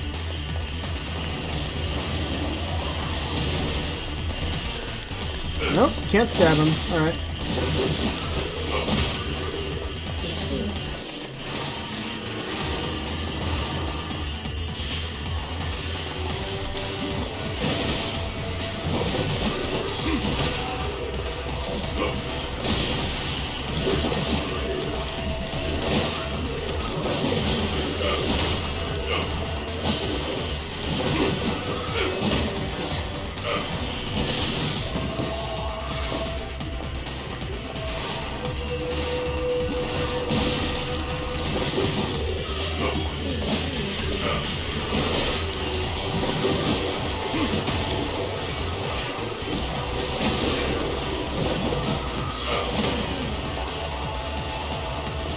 Or it's modeled after the...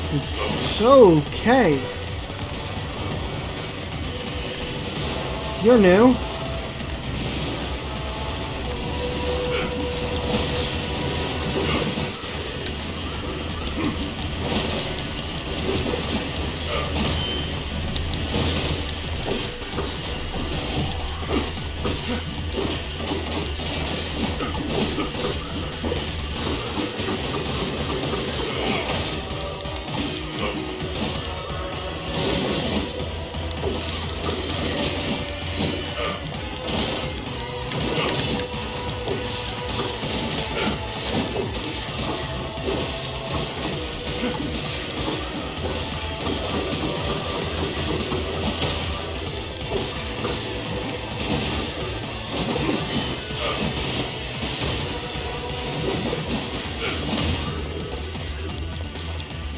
There we go.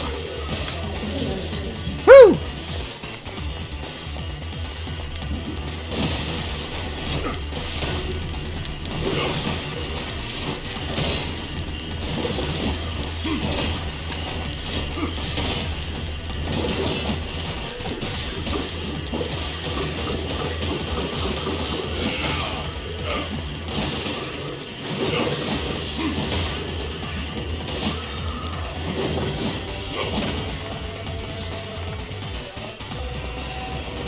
Yeah, magic doesn't really do much to these guys, but...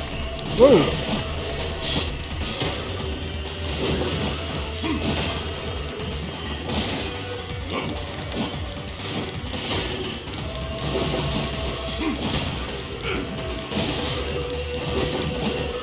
Woo!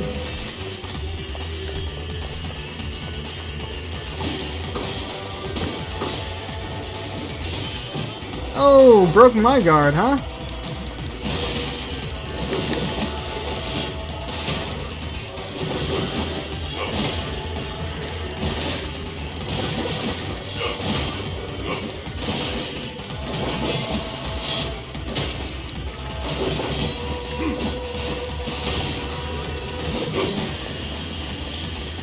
It's an old basketball court. Huh.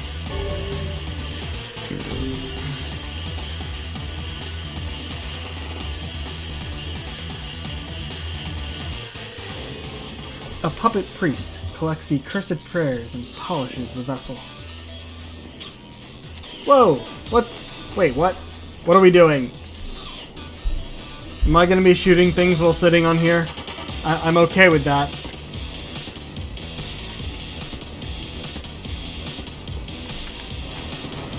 Oh man, it's a fucking rail shooter!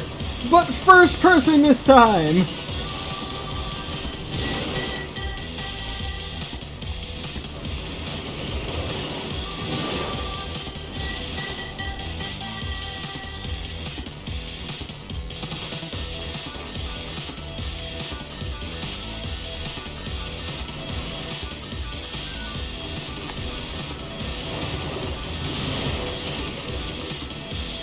And easy, because if I hold it for 3 seconds, it gets a seeking missile.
The boar is at the end?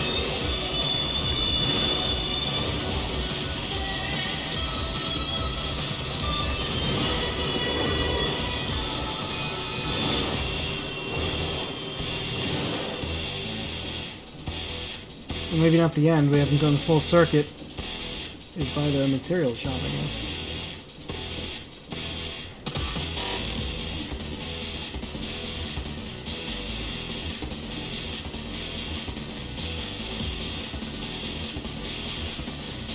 So I think what this whole thing we're going through now is, it used to be DLC.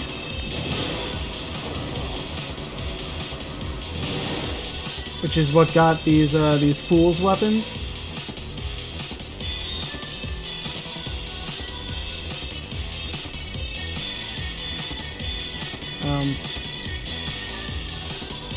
Which is why it's all weird colors and you're not playing as the same version of the protagonist you play in the main game.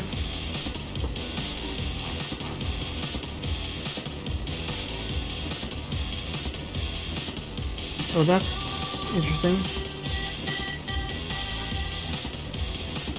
I think one of my extensions updated opened a new tab that I wasn't expecting.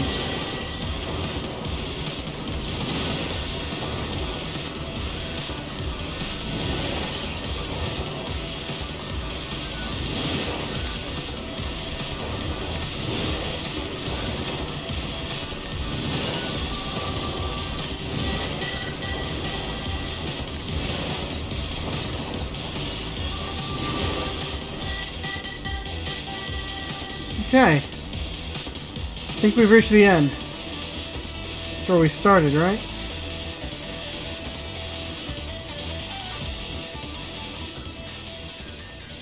And the music's turning down as well.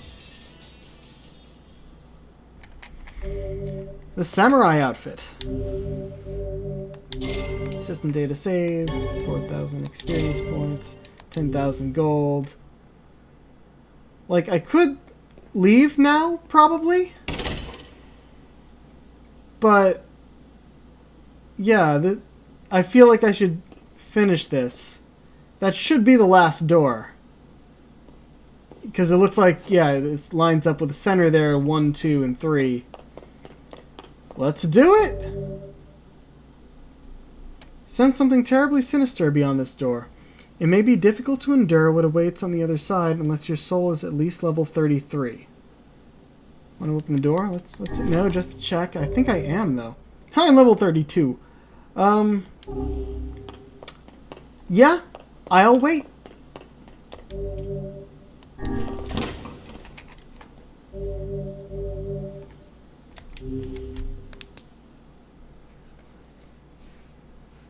I wasn't expecting it to give me a level requirement. Well, not requirement, level suggestion. My word. Something wrong? I feel as if I've just awoken from a most unpleasant dream. I know what you mean. That happens to me whenever I read it. Okay.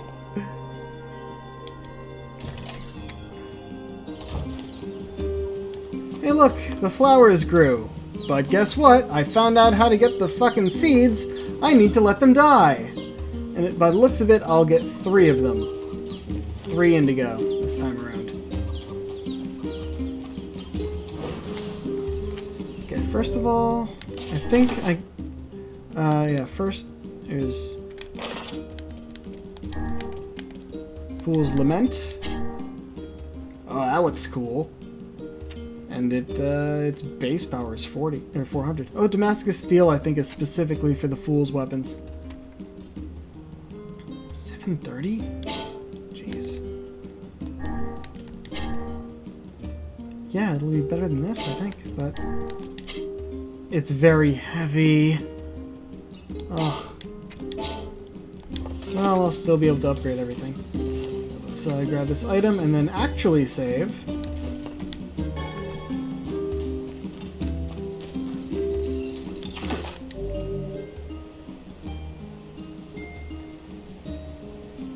Yes. Okay, good.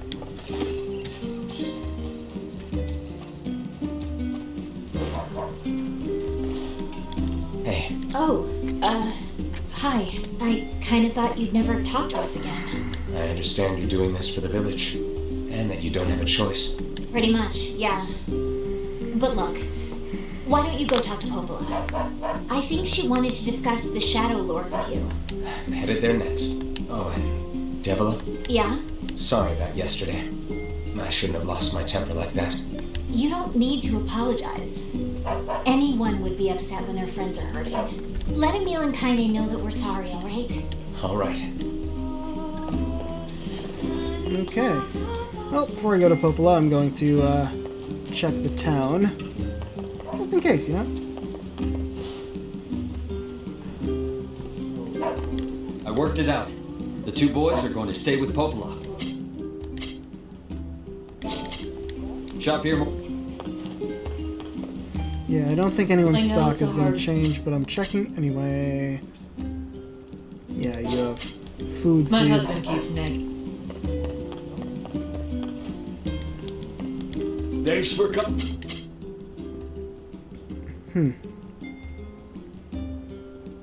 I don't think I need any of those for weapons. Thanks. How about you say, Yeah. come again? I wonder if there are any new weapons. Welcome. Nope. Blacksmith's Still all. good.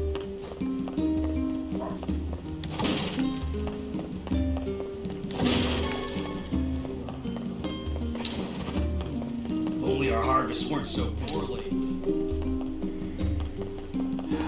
Okay, to Popola. Why am I the only one working?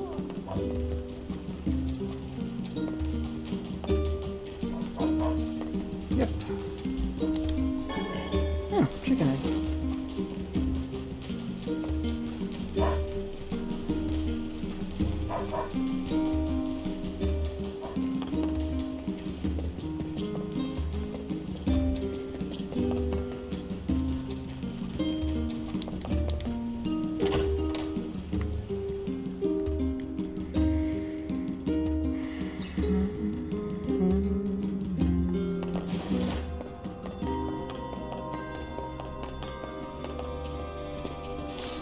Let me guess. This is still full? No? What is the purpose of this place? Beats me. Maybe it's Popola's hobby corner.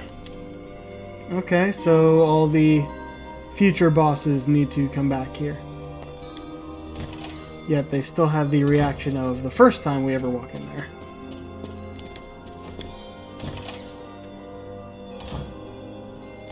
Popola? Oh, hello. Look, I want to apologize. Stop. You didn't do anything wrong. Yeah, but neither did you. You're just trying to protect the villagers. And I jumped down your throat for it. It's very kind of you to say so. Regardless, please don't let it trouble you. Ahem. I believe there was something you wished to discuss with us. Oh, right. Yes, about that. You know about the lost shrine, right? The temple where I was first discovered. That's it. Well, it seems that the Shadow Lord's lair is connected to it somehow. Oh, it was right under our pages the whole time. But the bridge that leads there is unusable. So take a boat. A boat? Yes, the canal's finally been repaired. It took a lot longer than expected, what with the shades and all. Remember the first time I went through this, so I'm like, alright, I want to get as many side quests as I can out of the way, and then I'll continue the story, and then I get here like, oh, that's how I get fast travel. I also asked them to provide a boat at the path to the Lost Shrine's back entrance. The ferryman will let you use it free of charge. That should make it easier for you to move from town to town. Thanks, Popola. I feel like you've done so much for me. I'm really grateful. Alright, I'll see you around. And for the love of everything, be careful. Yeah, so I don't have to kill you later. Oh wait, that's gonna happen anyway. I really do want to see what's in the basement, though. I mean, it's probably trash now since there was a shade trap down there this whole time, but still want to see it. The path above the entrance to the shopping district. How excellent to know the canal is finished. Hopefully this puts our days of running all over behind us. Yeah, not really. The faster we can move, the faster we can save Yona. Let's use it as often as we need.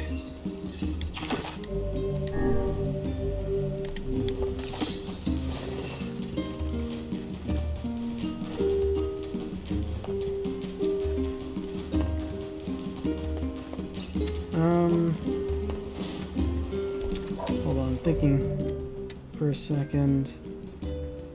I forgot I had orders. It's not something I usually use at all.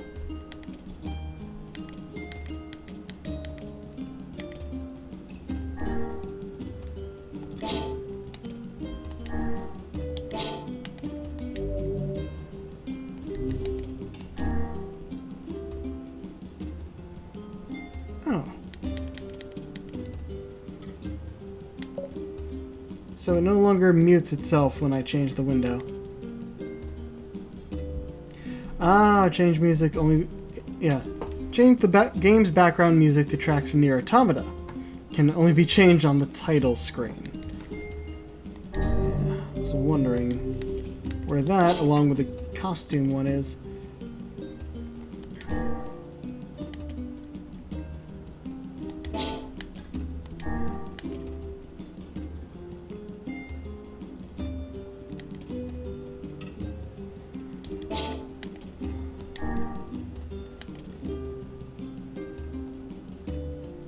Oh, I hold it for the quick switch. Okay.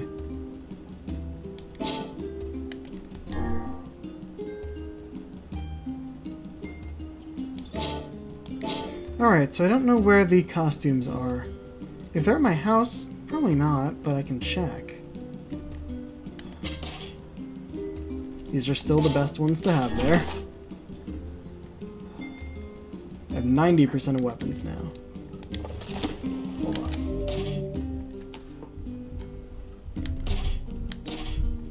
Oh, these are both 400. Oh, I didn't put the words on yet.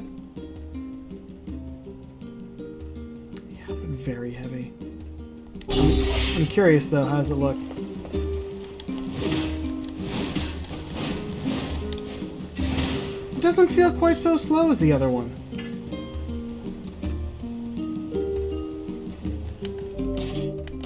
Which was Iron Will.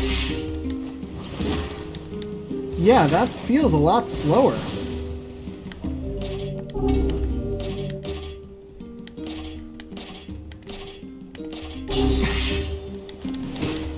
And that's a lot faster. But seems to be, at least at the moment, the same power as Fool's Lament.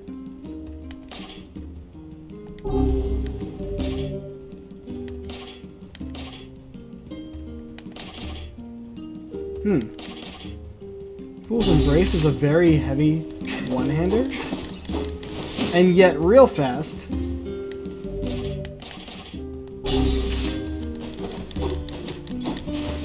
Woo! Man, I forgot how fast the one-handed sword was.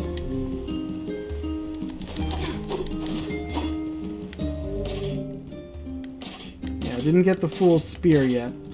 So I think... yeah. Spear is still my best bet at the moment.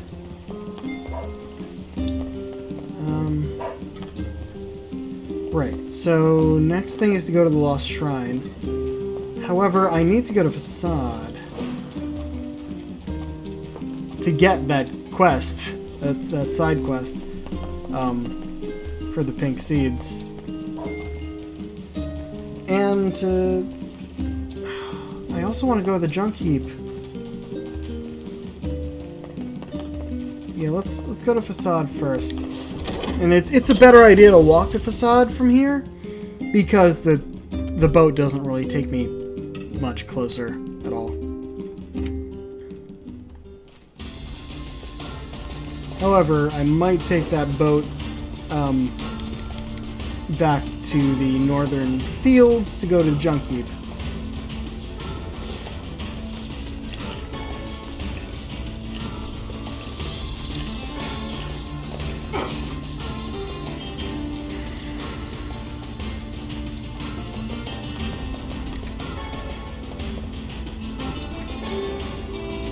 Plus, if there are scorpions... Wait, no, I got enough claws for at least the next level of that blade that needed it. But, yeah. No, I think I'll be... Wait. I may have to reopen the wells again.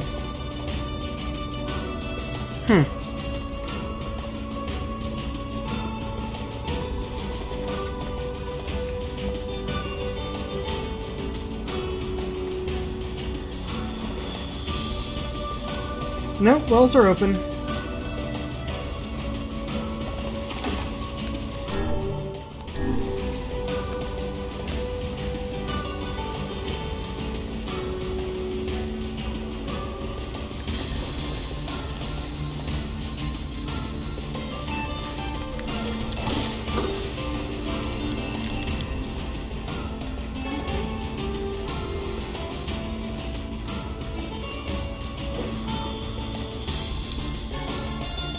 Nice.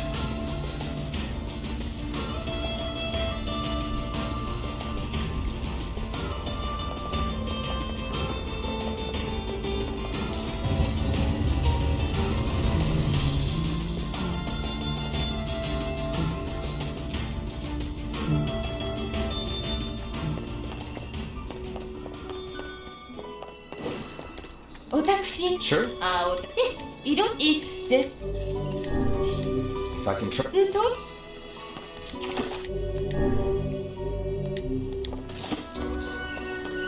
Alright, is there something else in Facade I needed? I think I was gonna at least look at the shops.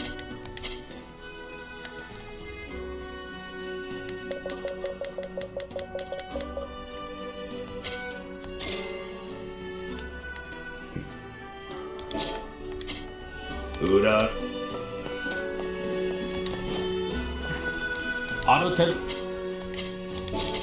Didn't think so.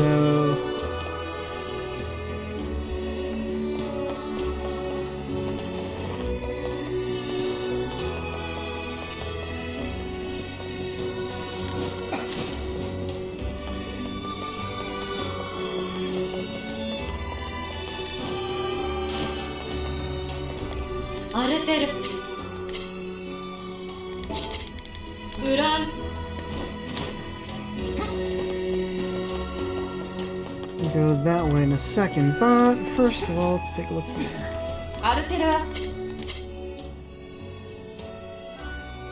I mean, the good news is I still have everything from the previous play, which is expected.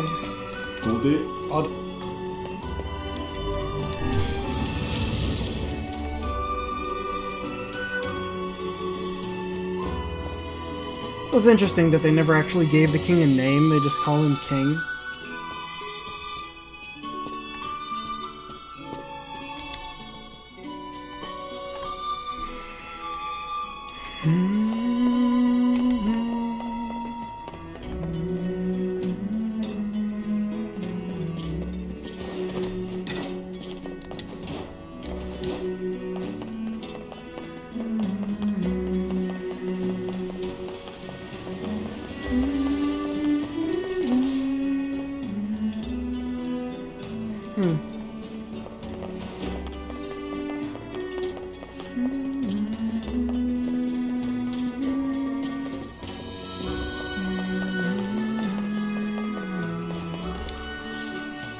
ゼルが小さこといざってゼルが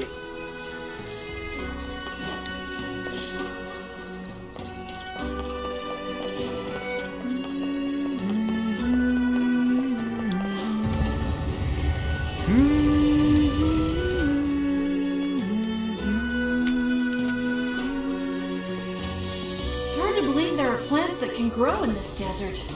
Yeah, this'll never work. How do you mean? I mean, if plants could grow here, it would be full of them. God, books can be so stupid sometimes. Have you ever planted anything before, Kaine? Nope. Well, then you don't know. You gotta try things out for yourself. Indeed. Experimentation can often be the key to new knowledge. You guys sure are a bunch of optimists. Yes.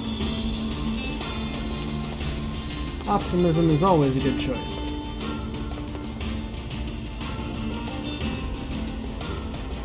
What?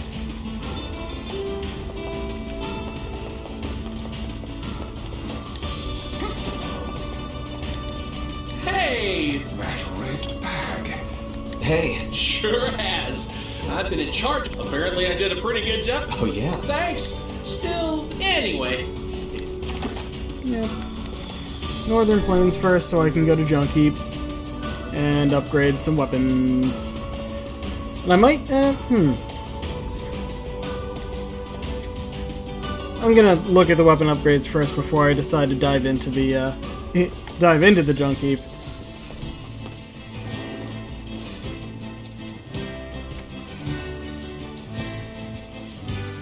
I don't care.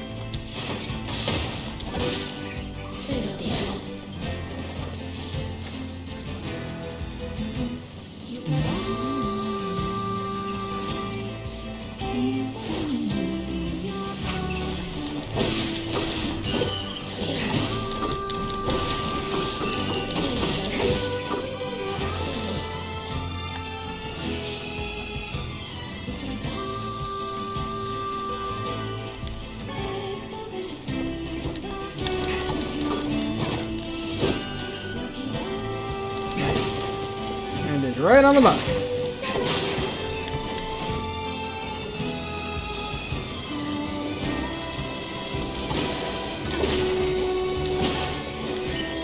Huh. We got something that wasn't a medicinal herb there. They're really trying their best down there, aren't they?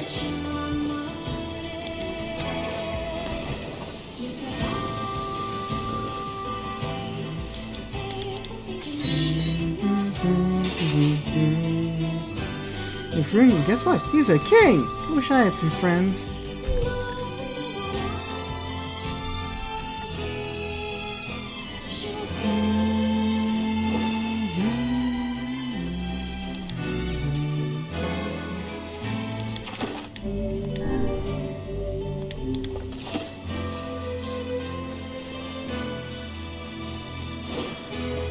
Oh! Fuck, I forgot about that. I need to wait until the story lets them come back, or lets Gideon come back. Completely forgot about that. Alright. You know, looking at the time, yeah, I can play for a bit longer. Let's go to the, oh man, can I make it that way? I'm gonna do something stupid. Wait, can I even? Oh, it doesn't let me! It doesn't let me do that.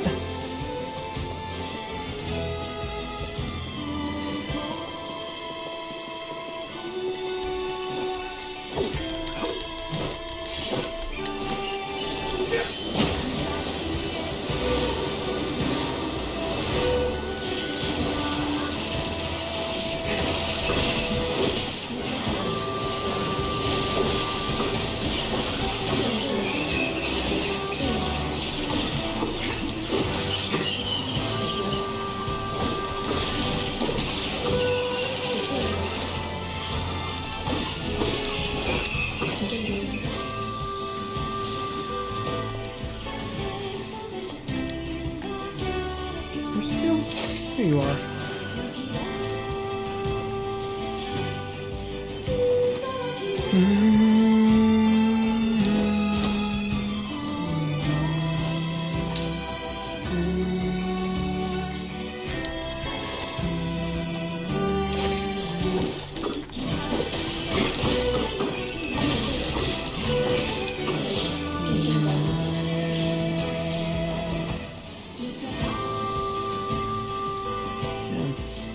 music in this game is beautiful.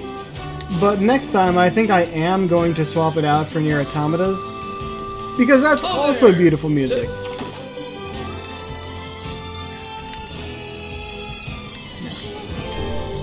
Let's handle this.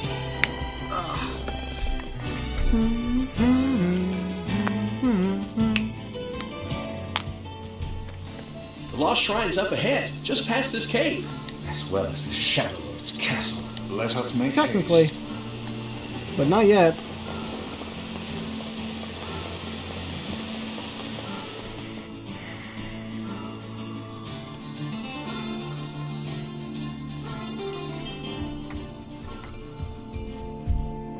Oh, what? Gretel. I didn't get the time I needed to beat you last time, so let's see if I can get it this time.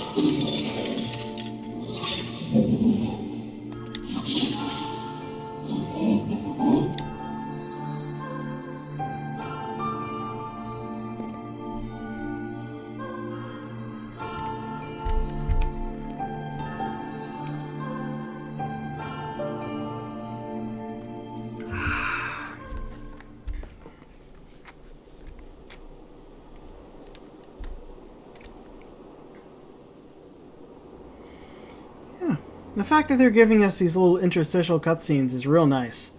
Giving us some more information and whatnot. Though, that one didn't really give us much.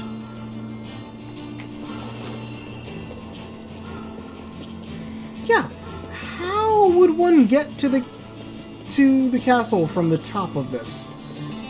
Makes no damn sense. So what does this look like from here? Ah, I see. You know, I never actually tried going down the other route again. I'm actually kind of curious if there's anything there. Probably not. Probably just a dead end.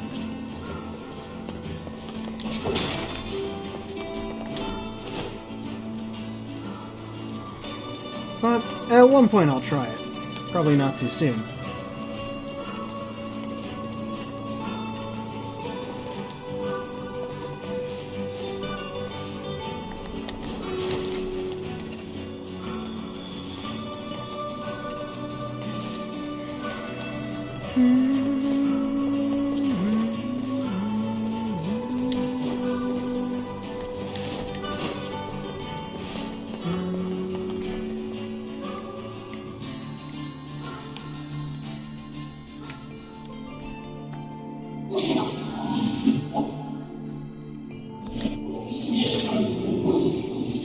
More advice has been taken away. Hansel is dead. No reason for me to exist anymore. Life is over. Just leave me alone.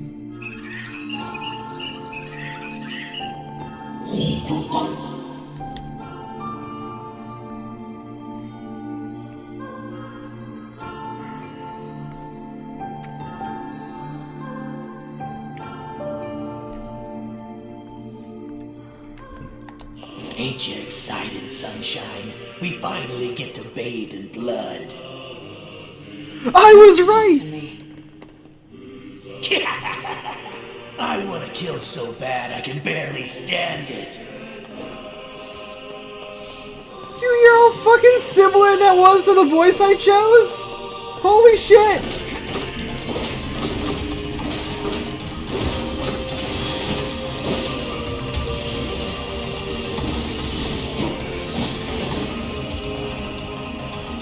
Like, how? How did I get that close?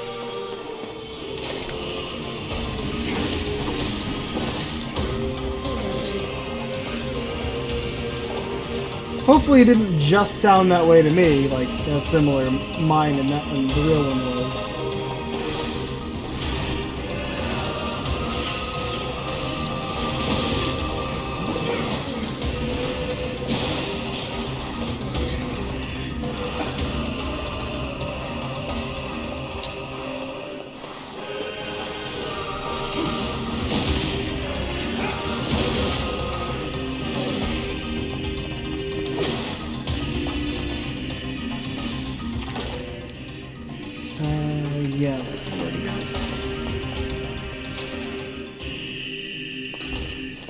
Sorry, I gotta move these again.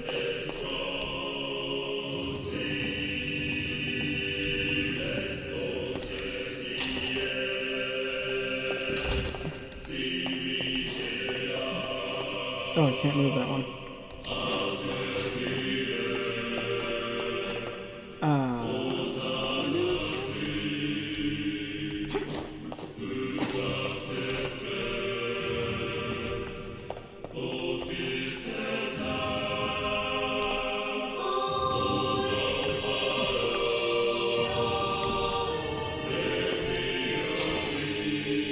This is all too easy.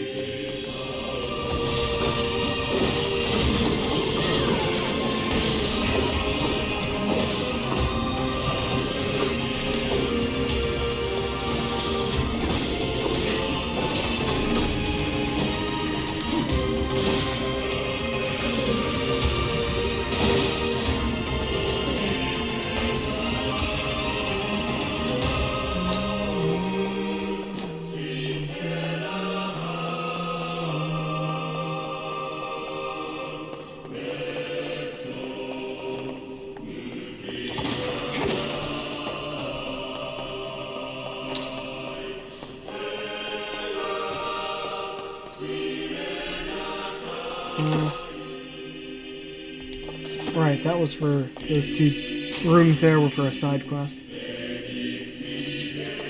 It's already done. More block puzzles.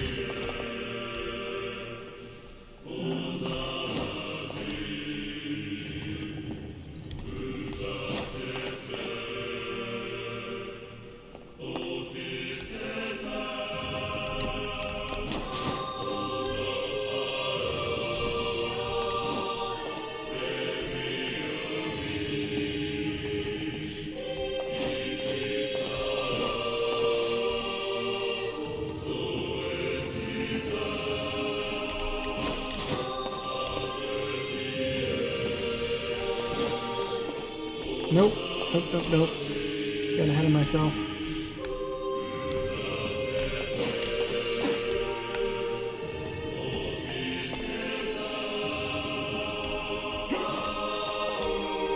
I didn't need to push the one down. I just needed this to go over here.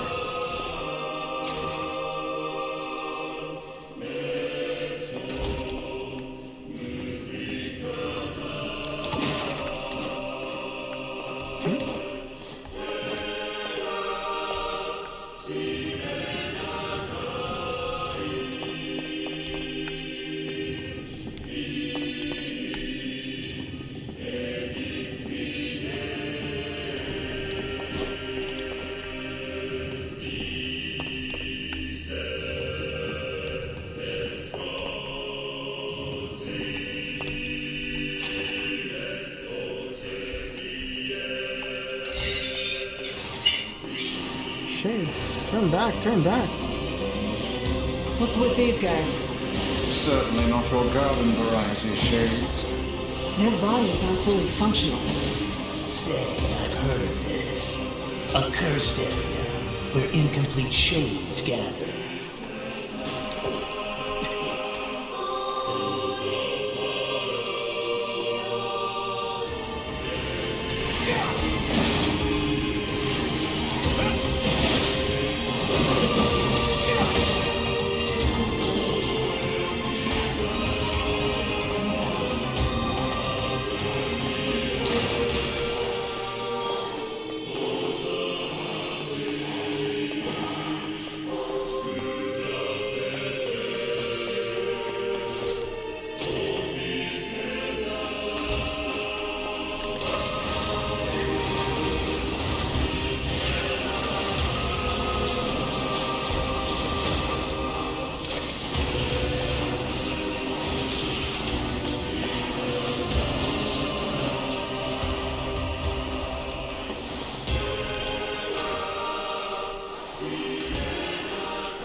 There we go.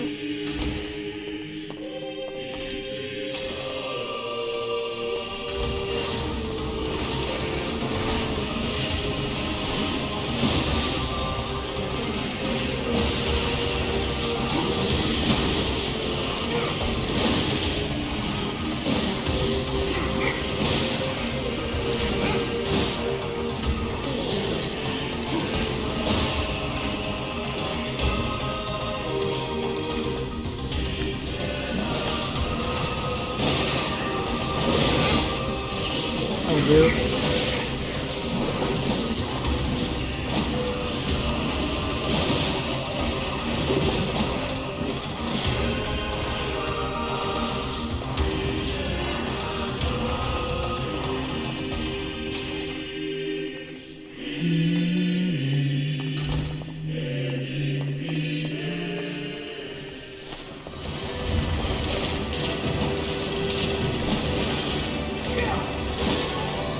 Complex machine, very good.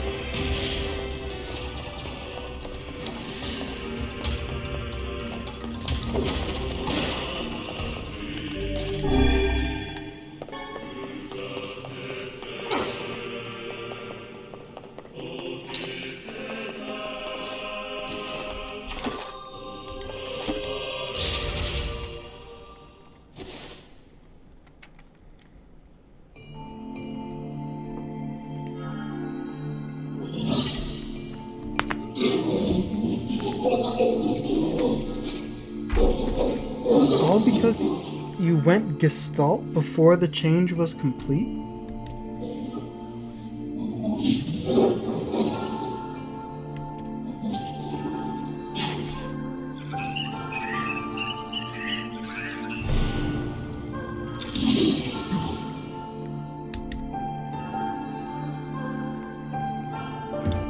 Interesting. We're probably going to see why Gretel came in from the roof.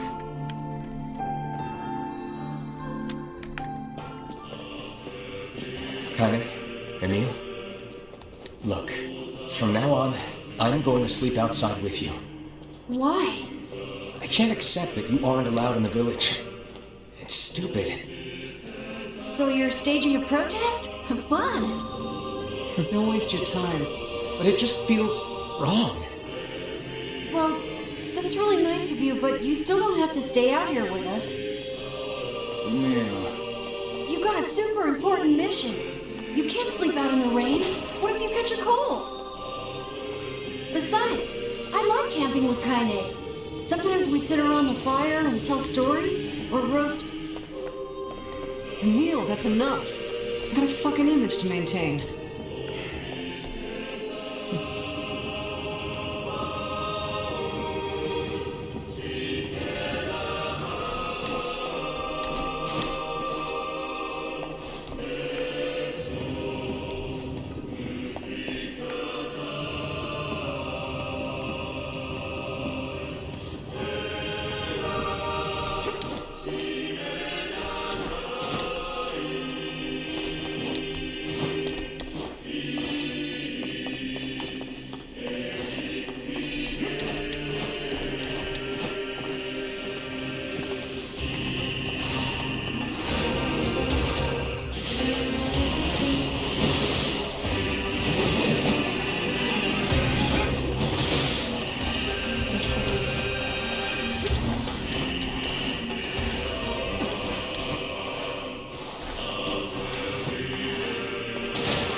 Can't get on the roof.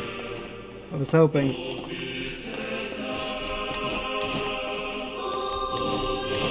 Yeah, look at this. There's no way to go up here.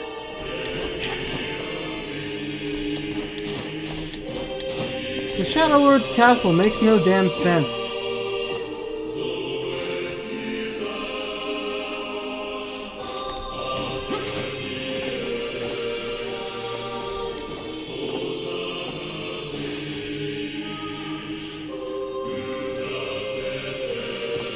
Did I ever... Oop, don't want to jump off. Oh, I must have walked past it the other way. Let's see.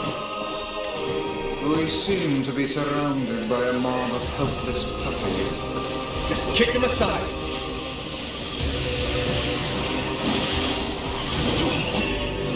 Oh! XP rate plus 15. Charge resistance 20. I think I have the higher XP rate at the moment. Attack power 20. I don't think I have higher there, but I'm not sure.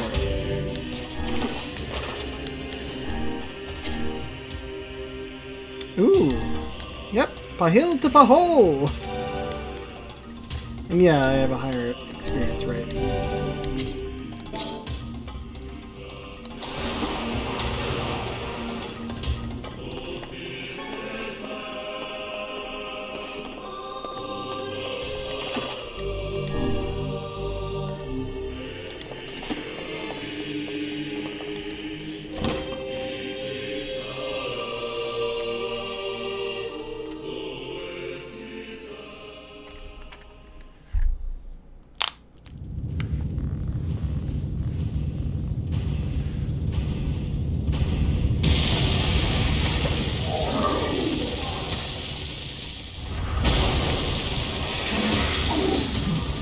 No, but we get subtitles for this part now.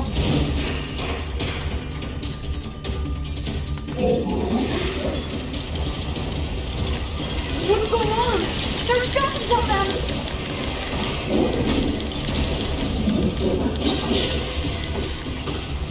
These are creatures of the darkness. Lure them to the light.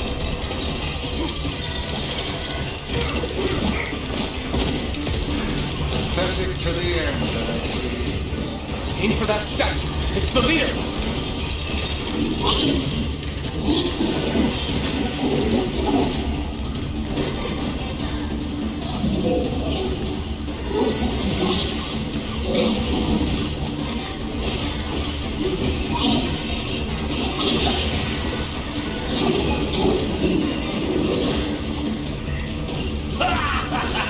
Oh, you're funny.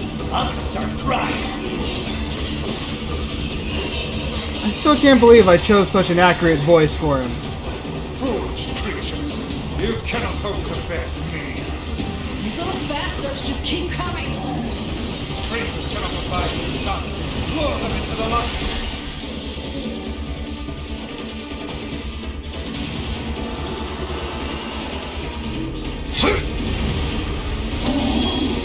Yeah, I do not think I got the time achievement for this, but we're not done yet. Have you felled the beast?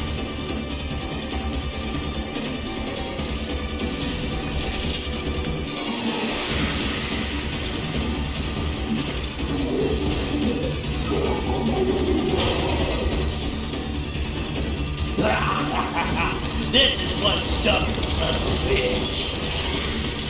Damn it! Hey there, sunshine. You ain't feeling bad this week, are ya? Ain't no turning back now. You got a lust for blood. Embrace it stronger. All we know is the thrill of battle. Come on, let me attack!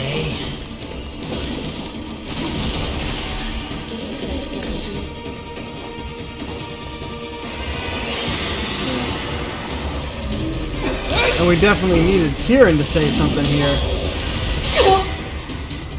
Because it all leads up to... Well, you'll see.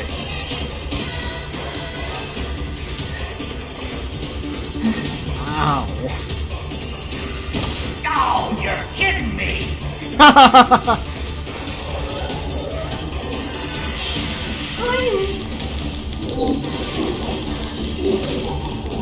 Stupid arm move!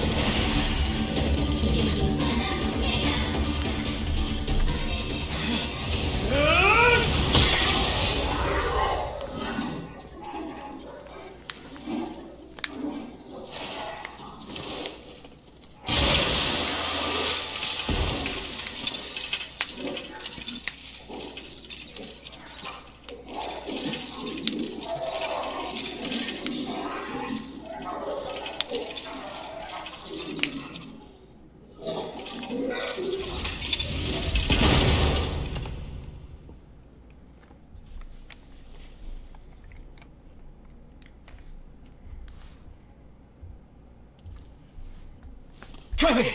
Are you alright? Kaine! I fear there is little we can do for her. No! Kaine!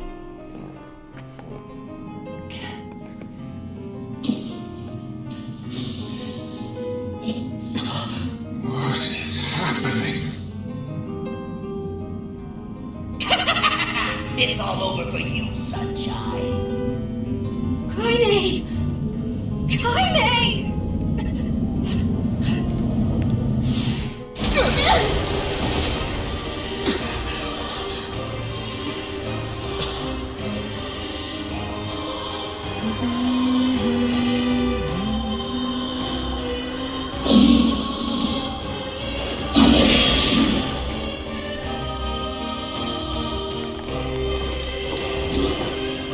It's Kaine's shade! No other choice. We must strike it down. Kaine! Come back!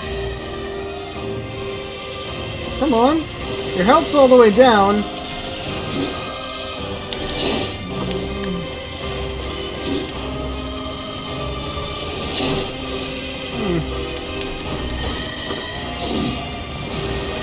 Now, pin her down.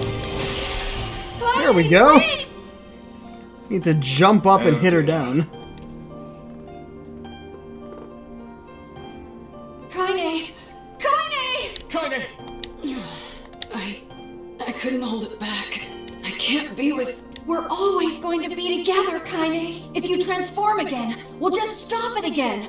As many times as it takes. I don't care how tough it is. We're gonna get you back. I like sleeping outside because I'm with you, Kaine. I'm able to ignore my appearance and keep going because of you. I'm weak and I'm sad and I'm lonely. But you make me strong. You're my friend and I need you.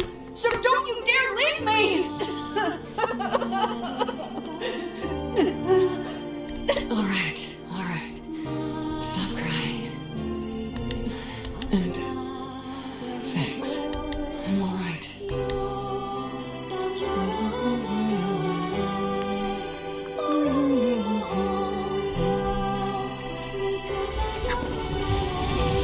Over there.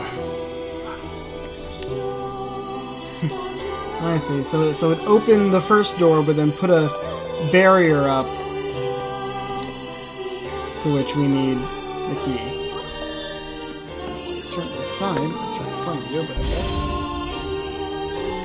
And what is this? It's me. It's got some kind of writing on it, but I don't know what it says. How remarkably useless of you. Well, let's go ask Popola.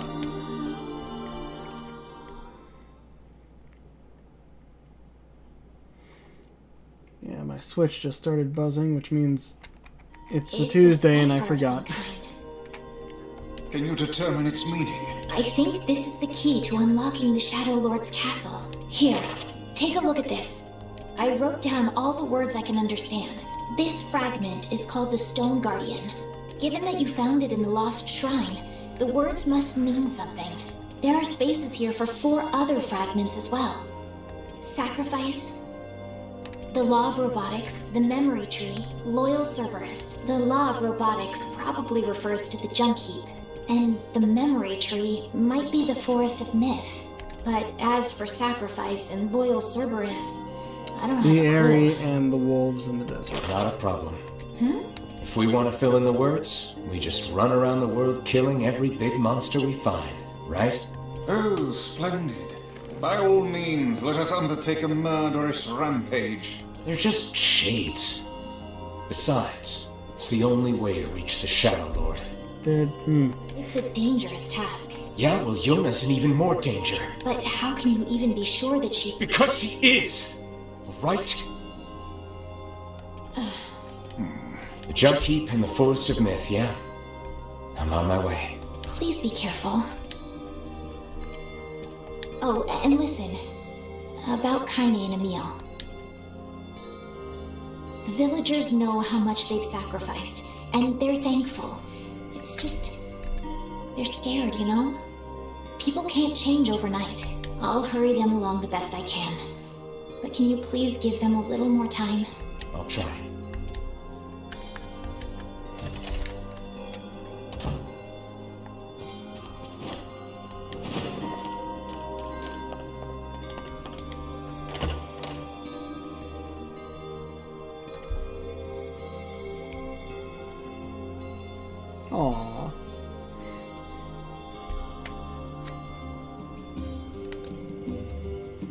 I don't think it matters which order it Hopefully, goes we might in. be able to find a key fragment in the junk heap.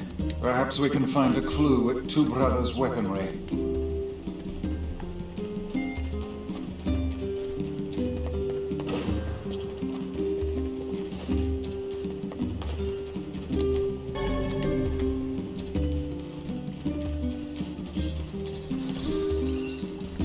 Before I save, I just want a quick check up here. Nope, all still flowers.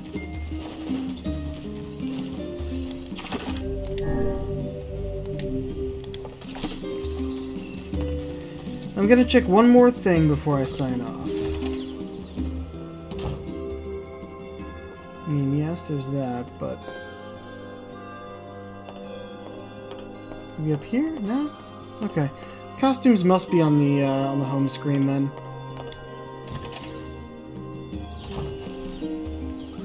Okay.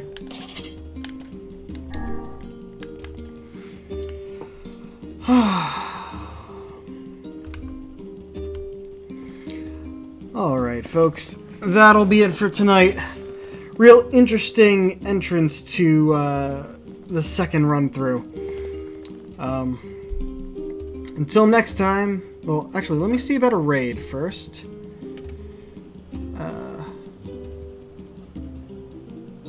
Alright. Stream 4 Star is up playing Knockout City. That should be cool. Okay. Till next time, this is the Pirate King, signing off. Have a good night, folks.